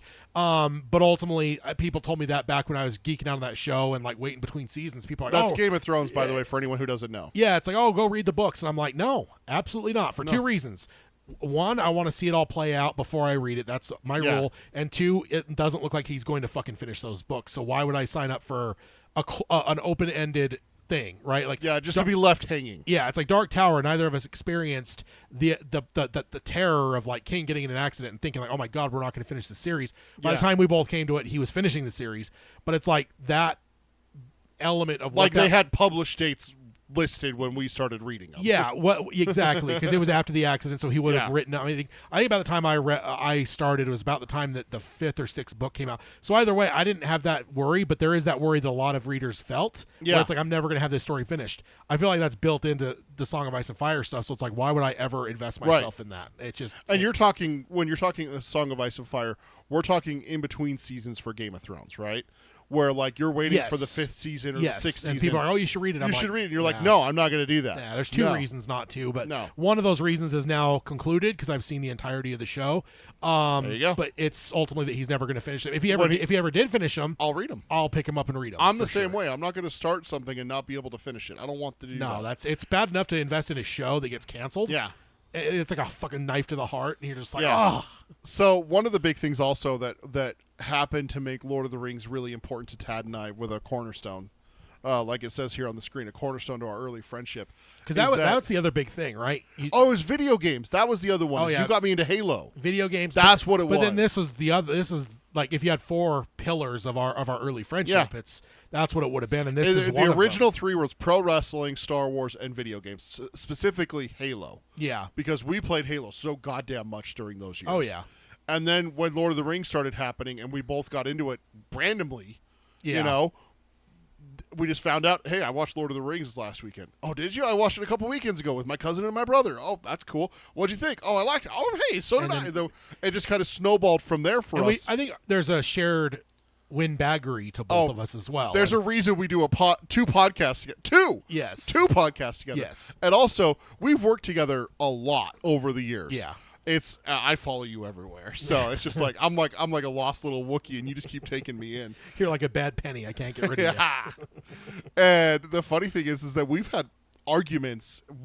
We see it as discussions. Other people see it as arguments. It is. We've literally had people come in between us physically and be like, "Hold on, guys, calm down." And we're like, "What?" Yeah, it's just. What? We're about to come to blows. It's like, no, we're not. It's just Tad's being an asshole. Which, of course, is incorrect. Which is 99% of the time absolutely accurate. Incorrect. Like, if you want any hint to it, go watch our last Dark Tower Palaver show. You'll see an example of Tad being an idiot. But one of the things, and I'm going to bring this up, and I know you're gonna love this, is that one of the things that Tad and I latch onto are quotes. We still have quotes from Lord of the Rings that we say to each other. There's been times where, like, we're waiting to go to lunch, and I'm like, all right, are you ready? And Tad turns to me and goes, fly, you fools. Yeah. Or, hey, where do you want to go for lunch? Man flesh. Just like stupid shit like that. But we quote Halo. We quote professional wrestling. We Splinter quote Cell. Splinter Cell. Will you stop making me feel old? Sam, you are old. We quote things like that, and Lord of the Rings had an abundance of them. Oh, yeah, a ton. There was a ton of them that we could quote. That still only counts as one. Yeah, we use that a lot in the Halo 2 era. Yeah. Go like blow up a vehicle with 4 people in it. Still only counts as one. Yeah, no, yeah, for sure. I wish I could remember some of the quotes, but like honestly, it's been a long time. So many that have slipped since I've watched the Band of Brothers was another one that we linked up on. Yeah, and we still to this day we watch Band of Brothers. I'll text you, and I turned you on to that one. You are the one that turned me on to Band of Brothers. I lent you that. Yep, it's up there on the shelf. The metal, and it opened and unfolded like an accordion. Yeah, 2 episodes per disc. Yeah, yep. I lent that to you. I'm like, you got to watch this, dude. Like, yep. But then ultimately, because you were going to get into some stories about Return of the King, but then I remember because there was no reserve seating. Nope. We had our tickets, but it was a matter But we had to be there to get good seats. Yeah, it's like if you want those premium seats, there's one option. Be there. You stand in fucking line. And we were. And we did. I remember telling teachers, I'm like, I'm not going to be here tomorrow. Why? Because I'm going to stand in line for Lord of the Rings. And I'm like, oh, I got a doctor's appointment. I'm over here like lying, trying to be a good guy. He's just flat out just telling them the truth like well, it then is. I ended up telling like my debate teacher, I'm not here tomorrow. Oh, why? And I'm like, going to stand in line for Lord of the Rings. He's like, oh, okay. He's like, oh. That makes sense. All right. But we go to see it, and then we stood in the line. The showtime was like It was midnight. it was a midnight it showing. was midnight, but we wanted to get in line so we could have a Yeah. seat. So we got and in line. everything. We could probably got in line about 12 hours before. Back when they still did midnight showings and Yeah, everything, not the yeah. day before. And we ended up seeing it 4 or 5 times in theaters. Yeah. Over the span of weeks. We didn't go crazy like Revenge of the Sith. Yeah, not opening weekend or opening Yeah. day. Opening day was Revenge of the Sith. We saw it 3 times in 24 hours. That Yeah. was Well, whew. yeah. I don't regret it at all. I don't either. Oh, also, just a quick pause. Yeah. I do want to mention, I forgot to mention it on the watching, reading, playing. That also marks 20 for Phantom Menace. Seeing it in theaters. My all-time record for That's theatrical right. has for 25 years has been 19. The Phantom Menace, I will admit, I was 13 years old and it wasn't my money. But Yeah. 2, it was also in theaters for a long fucking time. Yes. But I saw it 19 times in theaters. So up until last week, that was my all-time record. It's still my all-time record, but 19 has Let's turned to just 20. bump it up a notch. I've now hit the 20 realm. And then Revenge of the Sith, that was the other thing, is like that opening. The reason we wanted it is because that opening day vibe is different. Yeah. And it's kind of nowadays, it's the opening weekend vibe. If you're talking a Marvel movie Yeah. or something, you go opening weekend, that's going to be the people that are going to cheer. They're going to hoot and holler. Back in the day, it was opening night. The opening day was the only time you really got that. Yeah. For some reason, if you went Sunday, you just didn't have that same vibe in the theater. No, you do 'cause now, yeah. but you didn't back then. Yeah. So we were like, okay, this is the last Star Wars we're ever going to be in theaters. Yeah. Let's fucking do this 3 fucking times on opening day. Well, because the other thing also is that Tad had a very good argument when we were talking about this and planning it, is that we want to see it at midnight because those are the fucking absolute nuts. Those Yeah. are the absolute fans that want to see it. Yeah. But then he wanted to go to the first show the next day, the opening day. So 12 and 12 or 11. Yeah, 12. 12 and 12, because that's when the theater shows their first show. And he's like, I just want to see it again. Yeah. And that's going to be a little bit mellower crowd because It's midday. It's a Friday. Yeah. It's midday. You know? don't have the people dressing up. Yep. These are like the people who are taking the day off or taking a few hours off of work to go see the movie and then go Or back to their people who office randomly have the day off or requested it off, but they're not going to be like the batshit crazy midnighters like we are. Yeah. So we wanted to see it where we could actually kind of pay attention to the movie. Yeah. And I'm like, okay, that makes sense. Let's see it 2 times. He goes, no, we got to see it 3 times. And I go, what are you talking about? When are we going to go again? And he's like, we got to go to the 7 o'clock showing. And I'm like, why? And he goes, have you ever been to a Star Wars movie opening at 7 o'clock opening day? Not midnight, but 7 o'clock. And I said, no, of course not. This is my second time seeing a Star Wars film in theaters. I missed episode 1. I saw episode 2 with you a couple weeks after it had premiered. For my first time, like your 6th time or something like that. Yeah. And he's like, no, we got to see it at 7 o'clock. And I'm like, okay, whatever. The 7 o'clock one, if anything, is more crazy than the midnight showing. Oh, yeah. Because those are the Star Wars fans who are older, who can't camp out anymore, who Yeah. can't sit on concrete or in camping chairs Yeah. or anything like that to wait out. They buy a ticket at 7 o'clock, they show up, and they sit wherever There was a couple. I think I got separated from you. Because you and your dad were across the aisle from me, weren't you? I don't remember. I know your sister was there, too. Yeah, and it was me and my sister in the 2 seats. Because I remember that theater had it where it was wider at the bottom and then it came up and it narrowed and then it went wide again. There was 2 seats and 2 seats. So we sat across because I didn't sit next to you the third showing. No, that's not right. That's not right? Because we would have literally walked out of the noon showing. Right to the turned line. around and got back. So we would have had primo seats. We Okay, would've no, been I'm like- thinking of something else where we got split up Yeah. then. But we did get split up at some point where we're sitting across the aisle because I remember making eye contact with you at one point in the movie across an aisle and being like, holy shit, that just happened. But I remember, because I remember us sitting together for Revenge of the Sith. And there were people who brought lightsabers to the 7 o'clock show. Oh, yeah. It was like a different experience. So we had that with Lord of the Rings where we sat with, there was a couple people wearing cloaks. Yeah. There was one who had like fake hobbit feet on. Yeah. A couple elves with bows, and Yeah. like a whole different era of Yeah. moviegoers and everything. Yeah. But you ready for the Return of the King story? Oh yeah. I just wanted to set the It's context. such a classic story. So we're seeing Return of the King for like our third or fourth time, maybe even fifth. So almost as many times seeing the movie as there are endings. Yes, there are a lot of false endings in Return of the King, and it rubs Tad and I the wrong way. It's like, and I'm okay. This is like what? I tested this. Fourth or fifth screening that Yes, that we went to. The third to fifth screening, somewhere in there. I tested this, by the way, last year, and I think this is why my wife and I just watched the movies last month. I showed her the ending to Return of the King. I pulled it up on Max, and I set it to where Aragorn starts singing. No, I set it to where Frodo destroys the ring. Yeah. Because she knows the story. She knows. Yeah. She knows everything. Gollum destroys the ring. Frodo doesn't do shit. Yeah. He's worthless. He's a traitor. Traitor. Speaking of your shirt.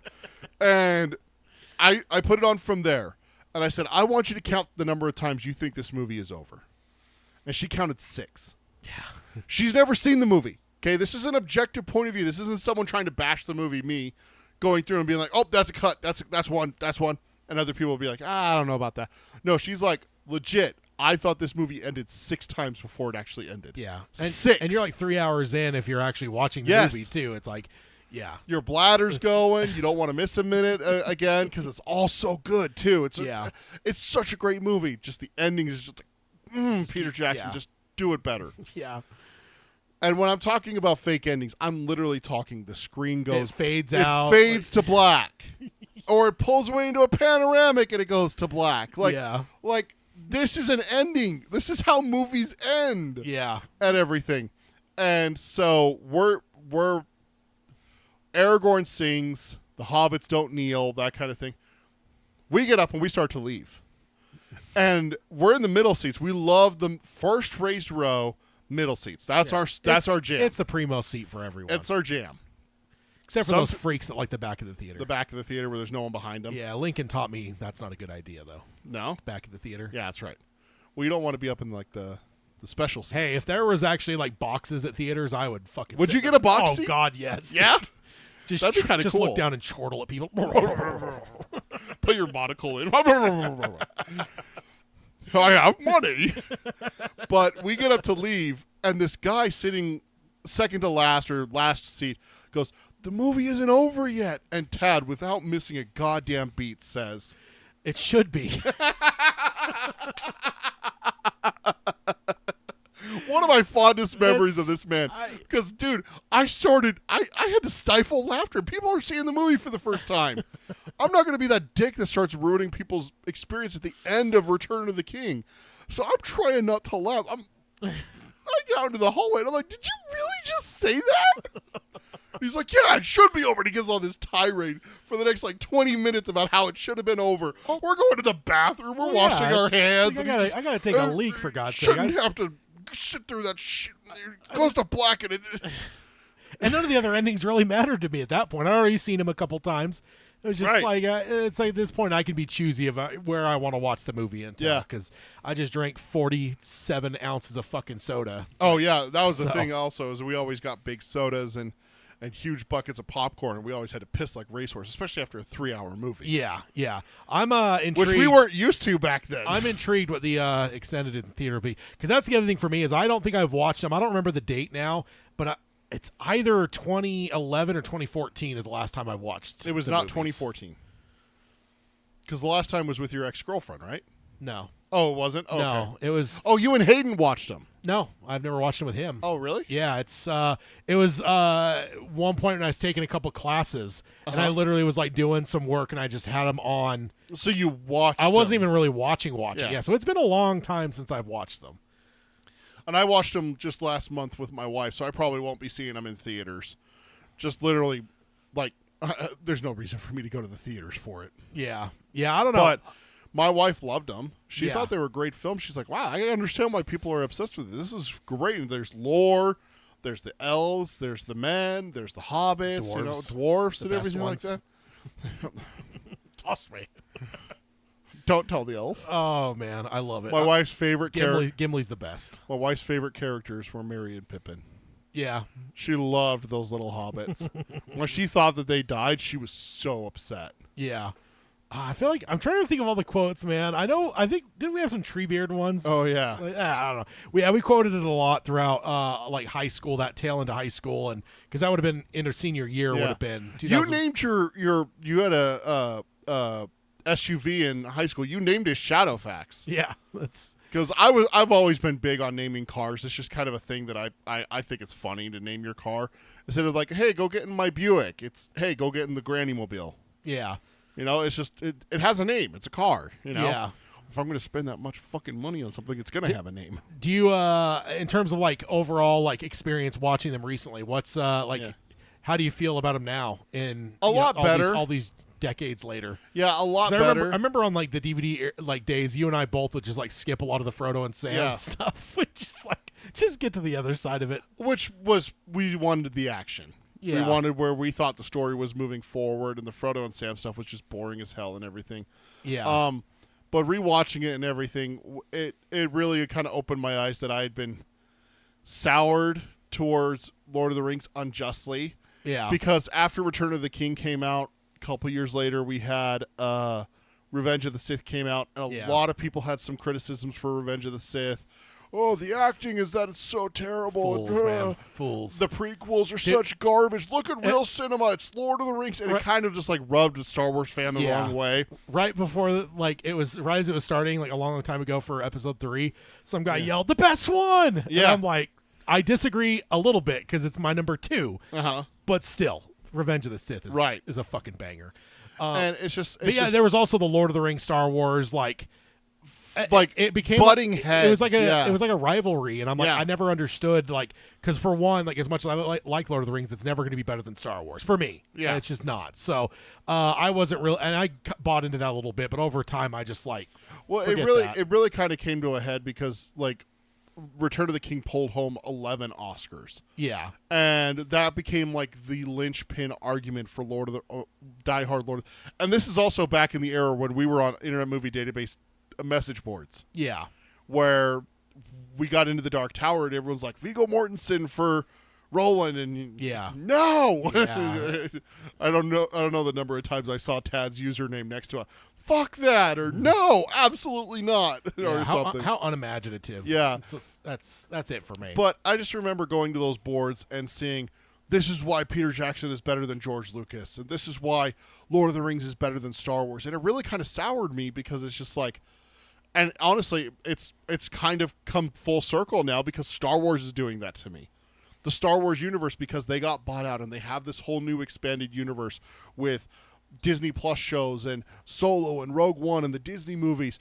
They've become the same entitled, oh, we're better than you because we're nerds, kind of thing. And then just like they think they know the story and the characters better than the people making the films, and therefore if they disagree in the slightest, for example, The Last Jedi, your favorite of the Disney era, is the most shit upon movie because with some people, with a lot of people, not really. Yeah, no. Go look at the actual ratings, man. It is the highest rated Star Wars movie on like Metacritic and all those kind of places for the 3 new ones of all of them. Of all of them, yeah. It's one of the most like widely regarded. No, not critics though. I'm talking like the Star Wars fandom. No, and that's a big difference. It's a minority of the fandom too. It's the loud minority more than it is the majority of anything. And that's the big thing is like there is that minority that just screams so fucking loud that just drives me nuts. That's why I've unplugged from fandom. I have too. It's so I once I did that too, like Star Wars like flipped for me where it was just like, cause I felt there was a whole chunk of the sequel, like the whole Disney era of the movies where I just felt like weighed down, like there's a dark cloud around it a little bit. I hope this lives up to expectations so it doesn't get shit on everywhere. It didn't like affect my overall enjoyment of the films, but it was affecting my like tertiary stuff. But yeah, once I dropped fandom, it was great. But yeah, I know we keep talking about Star Wars for Lord of the Rings, but yes. But the big thing is that they're tied together for us. Yeah, and like because they're epic sagas. Yeah, exactly. And like I don't know. I remember debating someone at one point because there was like I was talking about all the inspiration that the Lord of the Rings took from Star Wars, And like, Yeah. oh no, these books are written in the 50s. I'm like, no, but go the Peter Jackson like framed shots, very reminiscent of Star Wars in certain ways. Yeah. There's one of the elephant shots. It's like, if not for the AT-ATs and Hoth, like it wouldn't have been shot the way Yep. it was. Like it's Exactly. just, it's like, so yeah, I don't know.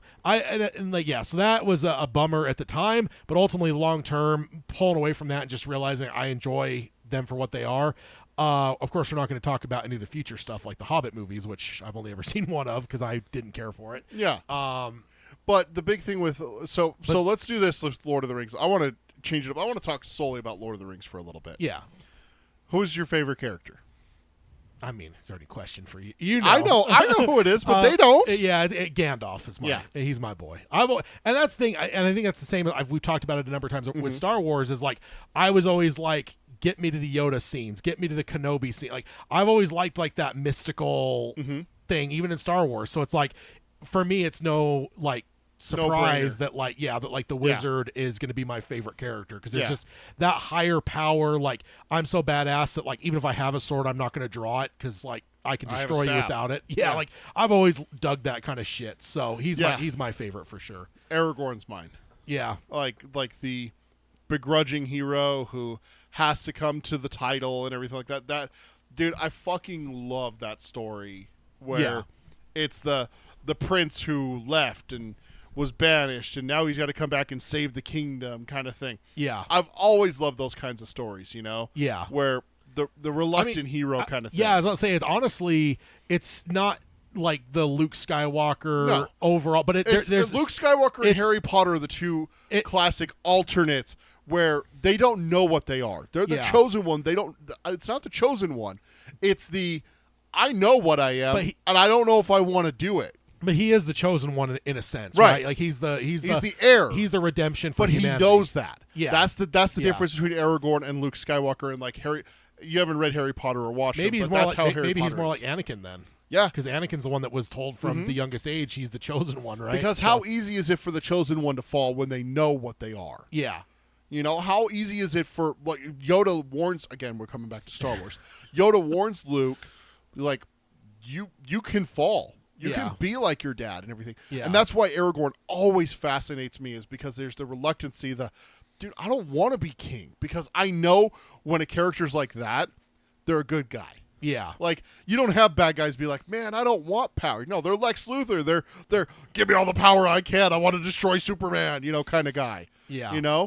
So Aragorn fascinates me. Also, dude's a fucking ranger, man. Name one bad thing that's a ranger. Like, you got special forces rangers, and as long as they're not talking everything. Baseball, I'm okay with that statement. I know, especially being Diamondbacks fans. That hurts us. But like Ranger, his nickname's Strider, and he's just such a badass. He fights off like 5 Nazgul by himself when we saw how evil they were and everything. It was like, yeah, hell yeah, man. Yeah. So he just hit differently for me, and then a close second for me is Gimli. Yeah. Gimli's up there for me. I think if I were to round out like a top 3, it'd be like Gandalf, probably Gimli, and then Boromir for me. You like Boromir? Yeah, and then the third movie is really where that came to it, where it's like the extended edition. As we explored these different cultures, I really think like the Gondor one is the most compelling to me. Like I like them more than the horse people. I like them more. I hate elves, so definitely not gonna like the elves. Fucking hate elves, dude. They're the worst. Why? Because they're stuck up? Yeah, they're just prissy little like when he's like walking on top of the snow and the rest of them are like, I would have pushed him off the cliff. I would have just yeah, it's like, fuck you, dude. Like I'm up to my tits in snow and you're sitting here walking on the top like a little freaking Like Gimli pops out of the snow. Yeah. So those are probably my top 3 would be for me. I mean, to one extent or another, I like, and even I'll give the elf a little bit of a break. He's not bad for an elf. Yeah, he's not bad for an elf. My top 3 would be Aragorn, Gimli, and Gandalf or Sam, because the loyalty of Sam is like, hell yeah, man. Everyone needs a Sam. I'm surprised in you their didn't life. pick Pippin. I fucking love Pippin. I know Don't you get me do, wrong, because he's like you. He's so. If there's a Lord of the Rings character that is me, it's Pippin. Fool of a took. Oh man, quiet you! Like the number of times I've gotten the look that Gandalf gives Pippin, after he knocks that skeleton in from my mom or from a teacher Or me. from you or my wife or my daughter. If I had a nickel for every time, I don't know how much I would You'd have, have but a I have a shitload of nickels. Basketball is another quotable one that we Absolutely. quote quite a bit. That's one that we absolutely do quote. greatest Speaking greatest sports movie of all time. I'll just say it. God damn it, man. I swear you guys rip on me 13 Basketball. or 14 more times. I'm out of here. that's not the one I meant. I meant this one. Steve Perry. Huh? That's the one. Sorry, these are new buttons. I got to get used to them. We've said that to each other for at least a decade. If At not, least a decade. Not on. I going think on 15 2. years would be better. Probably, no, yeah. honestly, Jesus Christ, Ted, we graduated 20 years ago this Yeah, year. this year. Yeah. Next month. Yep. Ouch. Yep. That means 20 years ago, Day After Tomorrow came out. Yeah, that's true. That was our graduation. That was our movie. graduation movie. Is we Yeah. went and saw that. That's what me and Tad did when we graduated. Is we went and saw a movie. Yeah. So, but yeah, Lord of the Rings. What's your favorite movie? That's a tough one, man.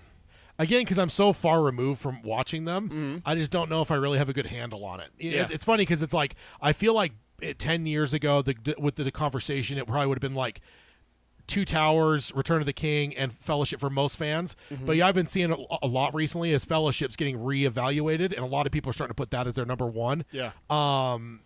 It's the most world building. It is. It's just funny. I always like it when like movies are re-examined and Yeah. like people's opinions change. Like the prequels. Yeah, I mean the prequels for sure. God, that's a tough one, man. It's going to be one of the either Two Towers or Return of the King. I just don't know. I don't know if I could really answer because I'm so far removed. It's mostly like memories that I'm like distant memories at this point I'm going off of. So, what about you that's actually watched them? Return of the King. Yeah. I love Return. You get the conclusion to the stories, even if there's a bunch of false ones. You get False Denethor, endings. which we Denethor, all love. The tomato. No reason for that. I don't know why Peter Jackson was obsessed with him eating, but I mean, whatever. I'm not gonna kink shame him, you know. But you know, like I would probably hedge towards Return of the King. Man, we watched Two Towers so many. I was about to say that times. the Helm's Deep stuff. Oh, I remember that was one of the very first DVDs that I got with my own money. Yeah. Is that one, and it wasn't even the extended edition because it hadn't come out yet. Yeah. I remember getting the regular, and I think you called me a fool for not At that point, yeah. for it's not we're like just wait and get the extended. I'm wait, like, oh, I can't yeah. wait. I got to see it again, and we ended up watching just the Helm's Deep. We knew exactly what chapter it was, Yeah. how to get there from the menu. We could do it with our eyes closed. Yeah. Manually select this chapter, go over 5. It's that one. Yeah. And that would be the battle. So it begins. Yeah. That's one that we used to quote. So it begins. Yeah. You have no power here. Oh, that one, yes. There's Yeah. a lot. I think when I watch it, I'm just gonna be like freaking Leoing it the whole time. The whole time. You're going to be like, oh, we used to say that. And what I'm gonna do is I'm gonna text you every time one of Every them. single time Well, you if do I'm it. in theaters, I can't. But if take a detective's notepad and just flip it open every time and jot it down. Oh man. No, you know what you're going to do? Is you're going to get a camcorder, you're going to go into the theaters, and you're just going to record where the lines are for you. I'm sure no one will bug you for recording with a camcorder. Also, I can't go too far closer to the end here without mentioning the scores. Oh yeah, great music. Howard Shore, probably some of the finest Non-John soundtracks. Williams. Yeah, I mean, yeah, finest non-John Williams. But I would even say like that would compare with some John Williams stuff. Oh, yeah. Like it's like an all-timer. I absolutely adore. I still listen. I mean, even though I haven't watched the movies in a long time, I've listened to the scores countless times. Oh, yeah. in the last decade or more since I haven't watched the films. And that's definitely like something that's up your alley, not necessarily mine.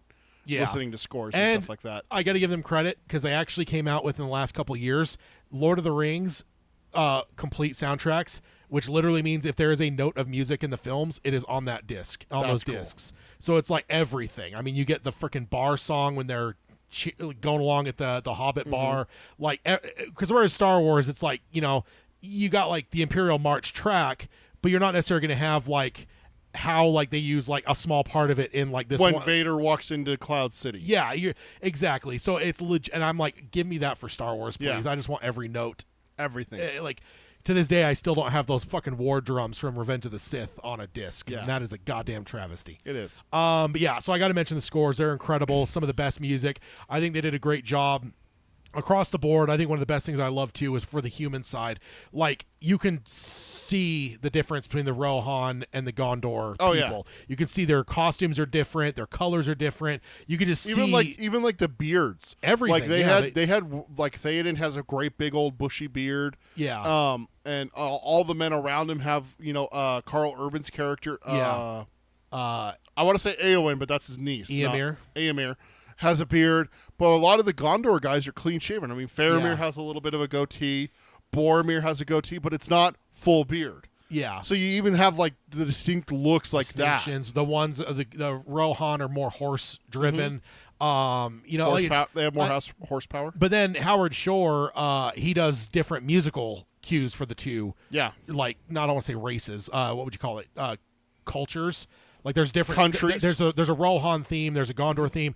And when he goes to those motifs, like, what you're. I felt looking at. I always feel very Scottish when I'm listening to the Rohirrim. Oh yeah, they're very like up in the hills and the what is it called? I would say The Scandinavian moors. too. Yeah. Scandinavian, like, yeah, there's like that. Whereas like the Gondor, They have like axes too. yeah, they're very Viking. Yeah. but there is like a twist of like Scottish. Yeah, Type. basically you just take like that linear line where Scotland cuts off from England, and it's just like straight across. Like that's where they made Whereas Rohirrim. Gondor is like what you would The traditionally English, think with like French. English or French, Yeah. like very knight nobility, Yep. castles, like I don't know, just They have a dead tree in their courtyard, and they're not taking it down. yeah. know? I wish I could think of some more of the quotes, man. We have quoted. There's so many. Well, then our quotes change over the years Oh, they too. do. Like, They yeah, do. it's They've evolved with our fandoms and stuff like that, and new movies that come out and everything. yeah. But I mean, Manflesh. Manflesh. I heard a clip of that at some point in the last couple of years, and I was just like, dude, that's amazing. I haven't thought about that for ages. I did not realize. I saw this recently, and I got to get your opinion on this. I know we're getting close to time. There's been some recent criticism for the Lord of the Rings movies For the menu? Yeah, it looks like meat's back on the menu, boys. How the hell do orcs know what a menu is? And I'm like, and I went, okay, hold on a second. Orcs are derived from man, right? So you're telling me that there's not menus at like inns or something like that? Like Well, they're not going to not where the Uruk-hai that were hatched out of those fucking sacks and shit. Yeah. Like, that's where the it's not that there isn't menus in the world. So what? So they were hashed out of a sack, so they don't know how to talk then? They learned how to talk while running after the hobbits? It's not talking. It's the fact a menu. They've never been to a place that I've been telling you that for I've been telling you that for 20 years. I hated that line. It looks like meat's back on the menu, boys. I mean, I don't hate the line as a but it's just the menu thing bothers me because it doesn't feel right. They wouldn't know. Should have what been menus something are. like, "We got fresh meat, boys." Yeah, or something like that. It's like there's always those like lines in good movies that just fucking destroy me. This like, feels very much like the Star Wars criticism where they said concrete instead of Dura concrete or some shit like that in one of the Disney Plus shows. Oh yeah, where everyone lost their goddamn mind over it. And I just shook my head and left the page. yeah. I was just like, come on. The other one that gets me is The Dark Knight. Have a nice trip. See you next fall. When the cop says that when they're arresting the dude, I'm like, that is the shittiest fucking thing. Why did they leave that in the movie? Yeah. That is so fucking dumb. Isn't dude. that from the 89 Batman? No, it's from The Dark Knight. It's after they arrest the gangsters at the restaurant when Gordon shows up. And he's like, oh, you're going to embarrass me in front of my friends? Like, oh, they're all coming too. And then you see, like, the cops putting one of them in the car, and he says that line, and it was 80 yards. I don't think the actor even really said it. Just someone, which makes it even worse. That means that somebody went like, I'm going to record this fucking dumbass line and put it in this otherwise immaculate movie. And I don't even feel that harshly about the menu thing. It's just always tweaked me a tiny bit because it's like, they wouldn't know what menus are. It takes you out of the movie. Yeah, it takes you out of the movie a bit because it's like they wouldn't know what menus are. Yeah. But let's also talk about that when the Helm's Deep when Gandalf shows up. Oh yeah, one of the greatest rescues of all time. Like the score moment. Oh yeah, I mean the visual of it happen, like coming down the hill in the sun right over their shoulders and everything. It's magnificent. Oh, it's so great. It's great. Yeah. Oh God! Oh, and then what was the one where it was like the what is it, the Bechdel test, where it's like two women talking to each other that isn't about a man. Yeah. And it's like, have you seen? I think I've sent you that reel where it's like every time in Lord of the Rings that two female characters talk to each other. Where's mommy? Yeah. Like the girl talking to Eowyn. That's it. The whole thing. There's That's never the only female talking to someone that's not about a man. another female. Yeah. There's very few females in the movie. That's but true. It's like never once. Like, Yeah. it cracks me up because it's like it like starts up with like the music, which I forgot I do have a button too.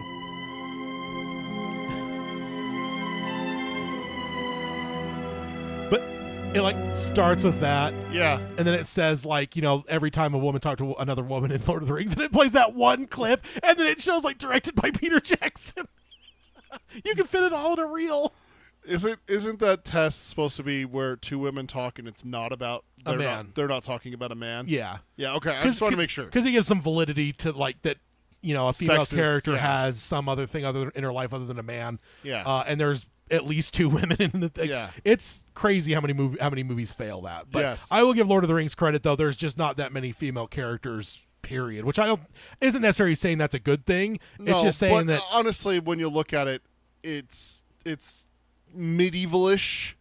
Like women don't ride off to war, and it's mostly about a war kind of thing. Yeah. Now, could one of the hobbits been a woman?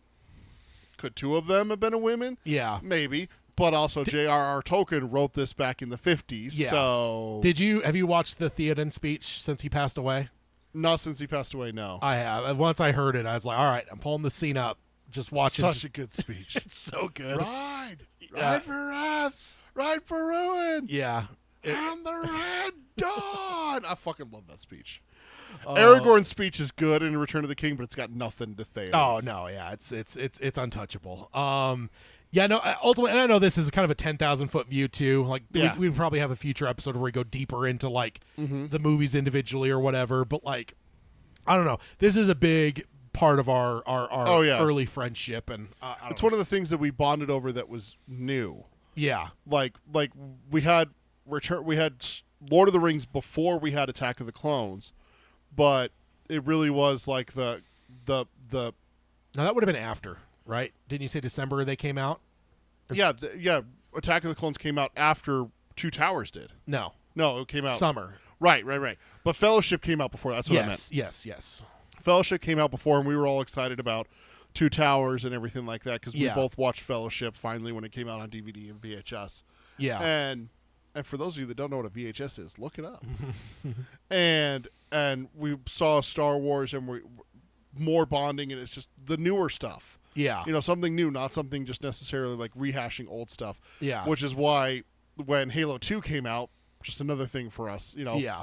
Like, so, it was a huge thing for us. And that fucking line when we walked out of the theater, dude, it should be.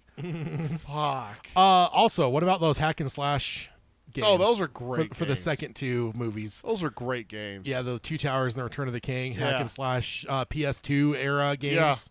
So Xbox, PS2 would have Yep. been that. Yeah, those are a lot of fun. Those were a lot of fun. You upgrade them and everything, and then you play as Legolas doing archery, and of course Yeah. you always played as Gimli. I mean, why wouldn't you? He's amazing.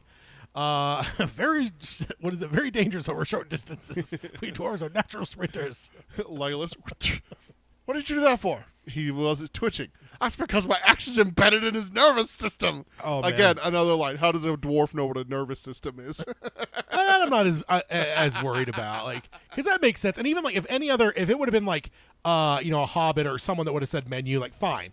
Many of those people that go to like inns Right. have menus. It's just Uruk-hai. And We Uruk-hai. kind of saw like their genesis in the movie, and it's Yeah. just like, at what point did they go walk into an inn and be like, hey, Well, weren't they elves that were corrupted? Isn't that the I thought they were history? I thought they were just like bred between like men and orcs or something. No, like, I thought they were elves that were corrupted because they have pointy ears. yeah, but the orcs do too. Yeah. Yeah, I don't know. It just not trying to harp on that line too. But yeah, no, the hack I and brought it up in Tad's. the hack and slash stuff was fun. Oh, it was a lot of fun. The extended editions. I mean, those are huge. Like I said, I've still never seen the original movie any other way. It's funny too is I got my 4Ks. I upgraded my Blu-rays to my 4Ks. Oh yeah. But I didn't like the new case for the 4Ks, so You I just took put them in the old ones? I took the discs out of my Blu-ray, put the 4Ks in there, and so it's still because I love the box for that one. It's up there behind the Evil BB-8. Oh yeah. The one I got you from Disneyland. Yeah. Yeah. Got to get a Kowakian monkey lizard next time you're No, in Disneyland. they're the worst. No, they're great.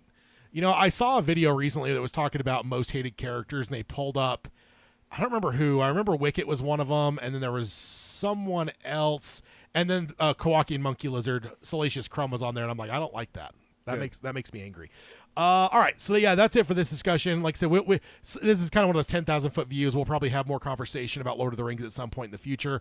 I've not watched the Amazon show. I know we got more movies coming down the pike. There's all kinds of crazy stuff in development. Lord of the Rings is seemingly a thing that's going to be coming and becoming a lot more active than it was 5 years ago. So I'm sure we'll have more conversations about Lord of the Rings. But that'll do it for this conversation. Let's go ahead and go over to the emails. If you want to email the show, let us know what you think about Lord of the Rings. Give us your history. Give us feedback on anything we said. If you agree, disagree, whatever, send those over at either peter@geekeryabides.com or Tad, T-A-D-D, at geekeryabides.com. That is the way to contact the show. Yep. And then next time on Geekery Abides, which is only 1 week away. Next week, we're going to do a dreamcasting of the X-Men, the animated series. So not X-Men 97, because Tad hasn't watched it yet, but we're going to go back to, it's basically the same. You just use the wording again that confuses me. Live action dreamcasting of the animated X-Men show. So if we were going to take X-Men Episode 1, Night of the Sentinel, and make it into a TV show with actors, live actors, not animated. Okay, I see. Who do you want to play Charles Xavier? Who do you want to play Magneto? Magneto's not in the first episode, but I have 13 characters that I want you to. I was about to say, do you have a list? Because that would be the best. I have 13 that I want. Any others on top of that from later in the series? You're rewatching the original X-Men series, which is fine. Yeah. Anyone you want to throw in that you're like, oh god, this guy would be perfect for this character that doesn't show up. Nightcrawler doesn't show up until like the 4th season. Yeah, he's pretty late. You have someone perfect for Kirk, fine. But the 13, do you want me to list them now or just send them to you? Just send them to me. Or I can list them now so they can send in their list. Yeah. If anyone wants to. It's Professor Xavier, Magneto, Cyclops, Jean Grey, Storm, Wolverine, Gambit, Jubilee, Beast, Rogue, Morph, Sabretooth, and Trask. Who is the the guy who makes the Sentinels? Yeah. Okay. It's Peter Dinklage. Okay. In the live action movies. Yeah, indeed. So I think the only movie that he's ever done that I'm aware of that never mentions his dwarfism. Yeah. It's the only movie that there's no comment, no snide remark, really? nothing. He could have been another actor. There was never a single thing said about him being a dwarf, which is kind of cool. But yeah, I thought it would be fun, especially with X-Men 97 concluding next week. Mm-hmm. I know you haven't watched it, so we can't talk about it, but in the X-Men universe, especially the animated, how cool would it be if we were going to make this show live action? Still set in the 90s, today. But make it today. Actors today. So, like, you could pick Henry Cavill to be Wolverine if you wanted to. You could pick anyone you want. There's no off-limits here. If they've played them before and you want them to reprise the role for the animated adaptation in the live action, that's fine with me. If you want to go completely new, that's fine with me. But those are the 13 I'm going to require, and then any extras are up to you. All right. Sounds good. So that'll be the next episode, which is next week. Yeah. And then, like I've mentioned before, that will put us back on schedule, which means that from that episode, there will be 2 weeks until the next episode. So we'll be back on schedule after our one last thing shenanigans. One last thing with this Dreamcasting, if anyone's sending it in. This is not connected to the MCU. This is a separate X-Men universe and everything like that. So we're not Dreamcasting the MCU. We're not X-Men. Dreamcasting MCU X-Men or anything like that. Have we done Dreamcastings on this show yet? Yeah, Red Dead, but we did Red Dead. Yeah, but beyond that, we haven't. Not much. We've been doing a lot of top 10s and stuff like that, which is why I wanted to get kind of like a new spice of life. Last episode we did the top 10 games we would want to replay. This one, I thought this would be fun with, like I said, with X-Men 97 concluding. Yeah. Wednesday, I think, is when the new episode comes out, and it's episode 10. It's the final one. I haven't made a decision about the episode after, but talking about Gimli and John Rhys Davies, we haven't touched Indy yet. And I'm not committing to anything, but Do. We have not talked about Indiana Jones. Rip your heart out, John son. Rhys Davies playing Sala. The dog. The dog? You are named after a dog? He's such a great many actor. fond memories of that dog. He's such a great actor, dude. I love John Wright Davies. I love him. All right, so yeah, that'll be it for this episode. I'll sign off on my side, as I always do, by saying love what you love, let your geek flag fly high, and to hell with anyone that wants you to say things like guilty pleasures. You shall not pass. All right, see y'all in a week. Bye, everyone. All right.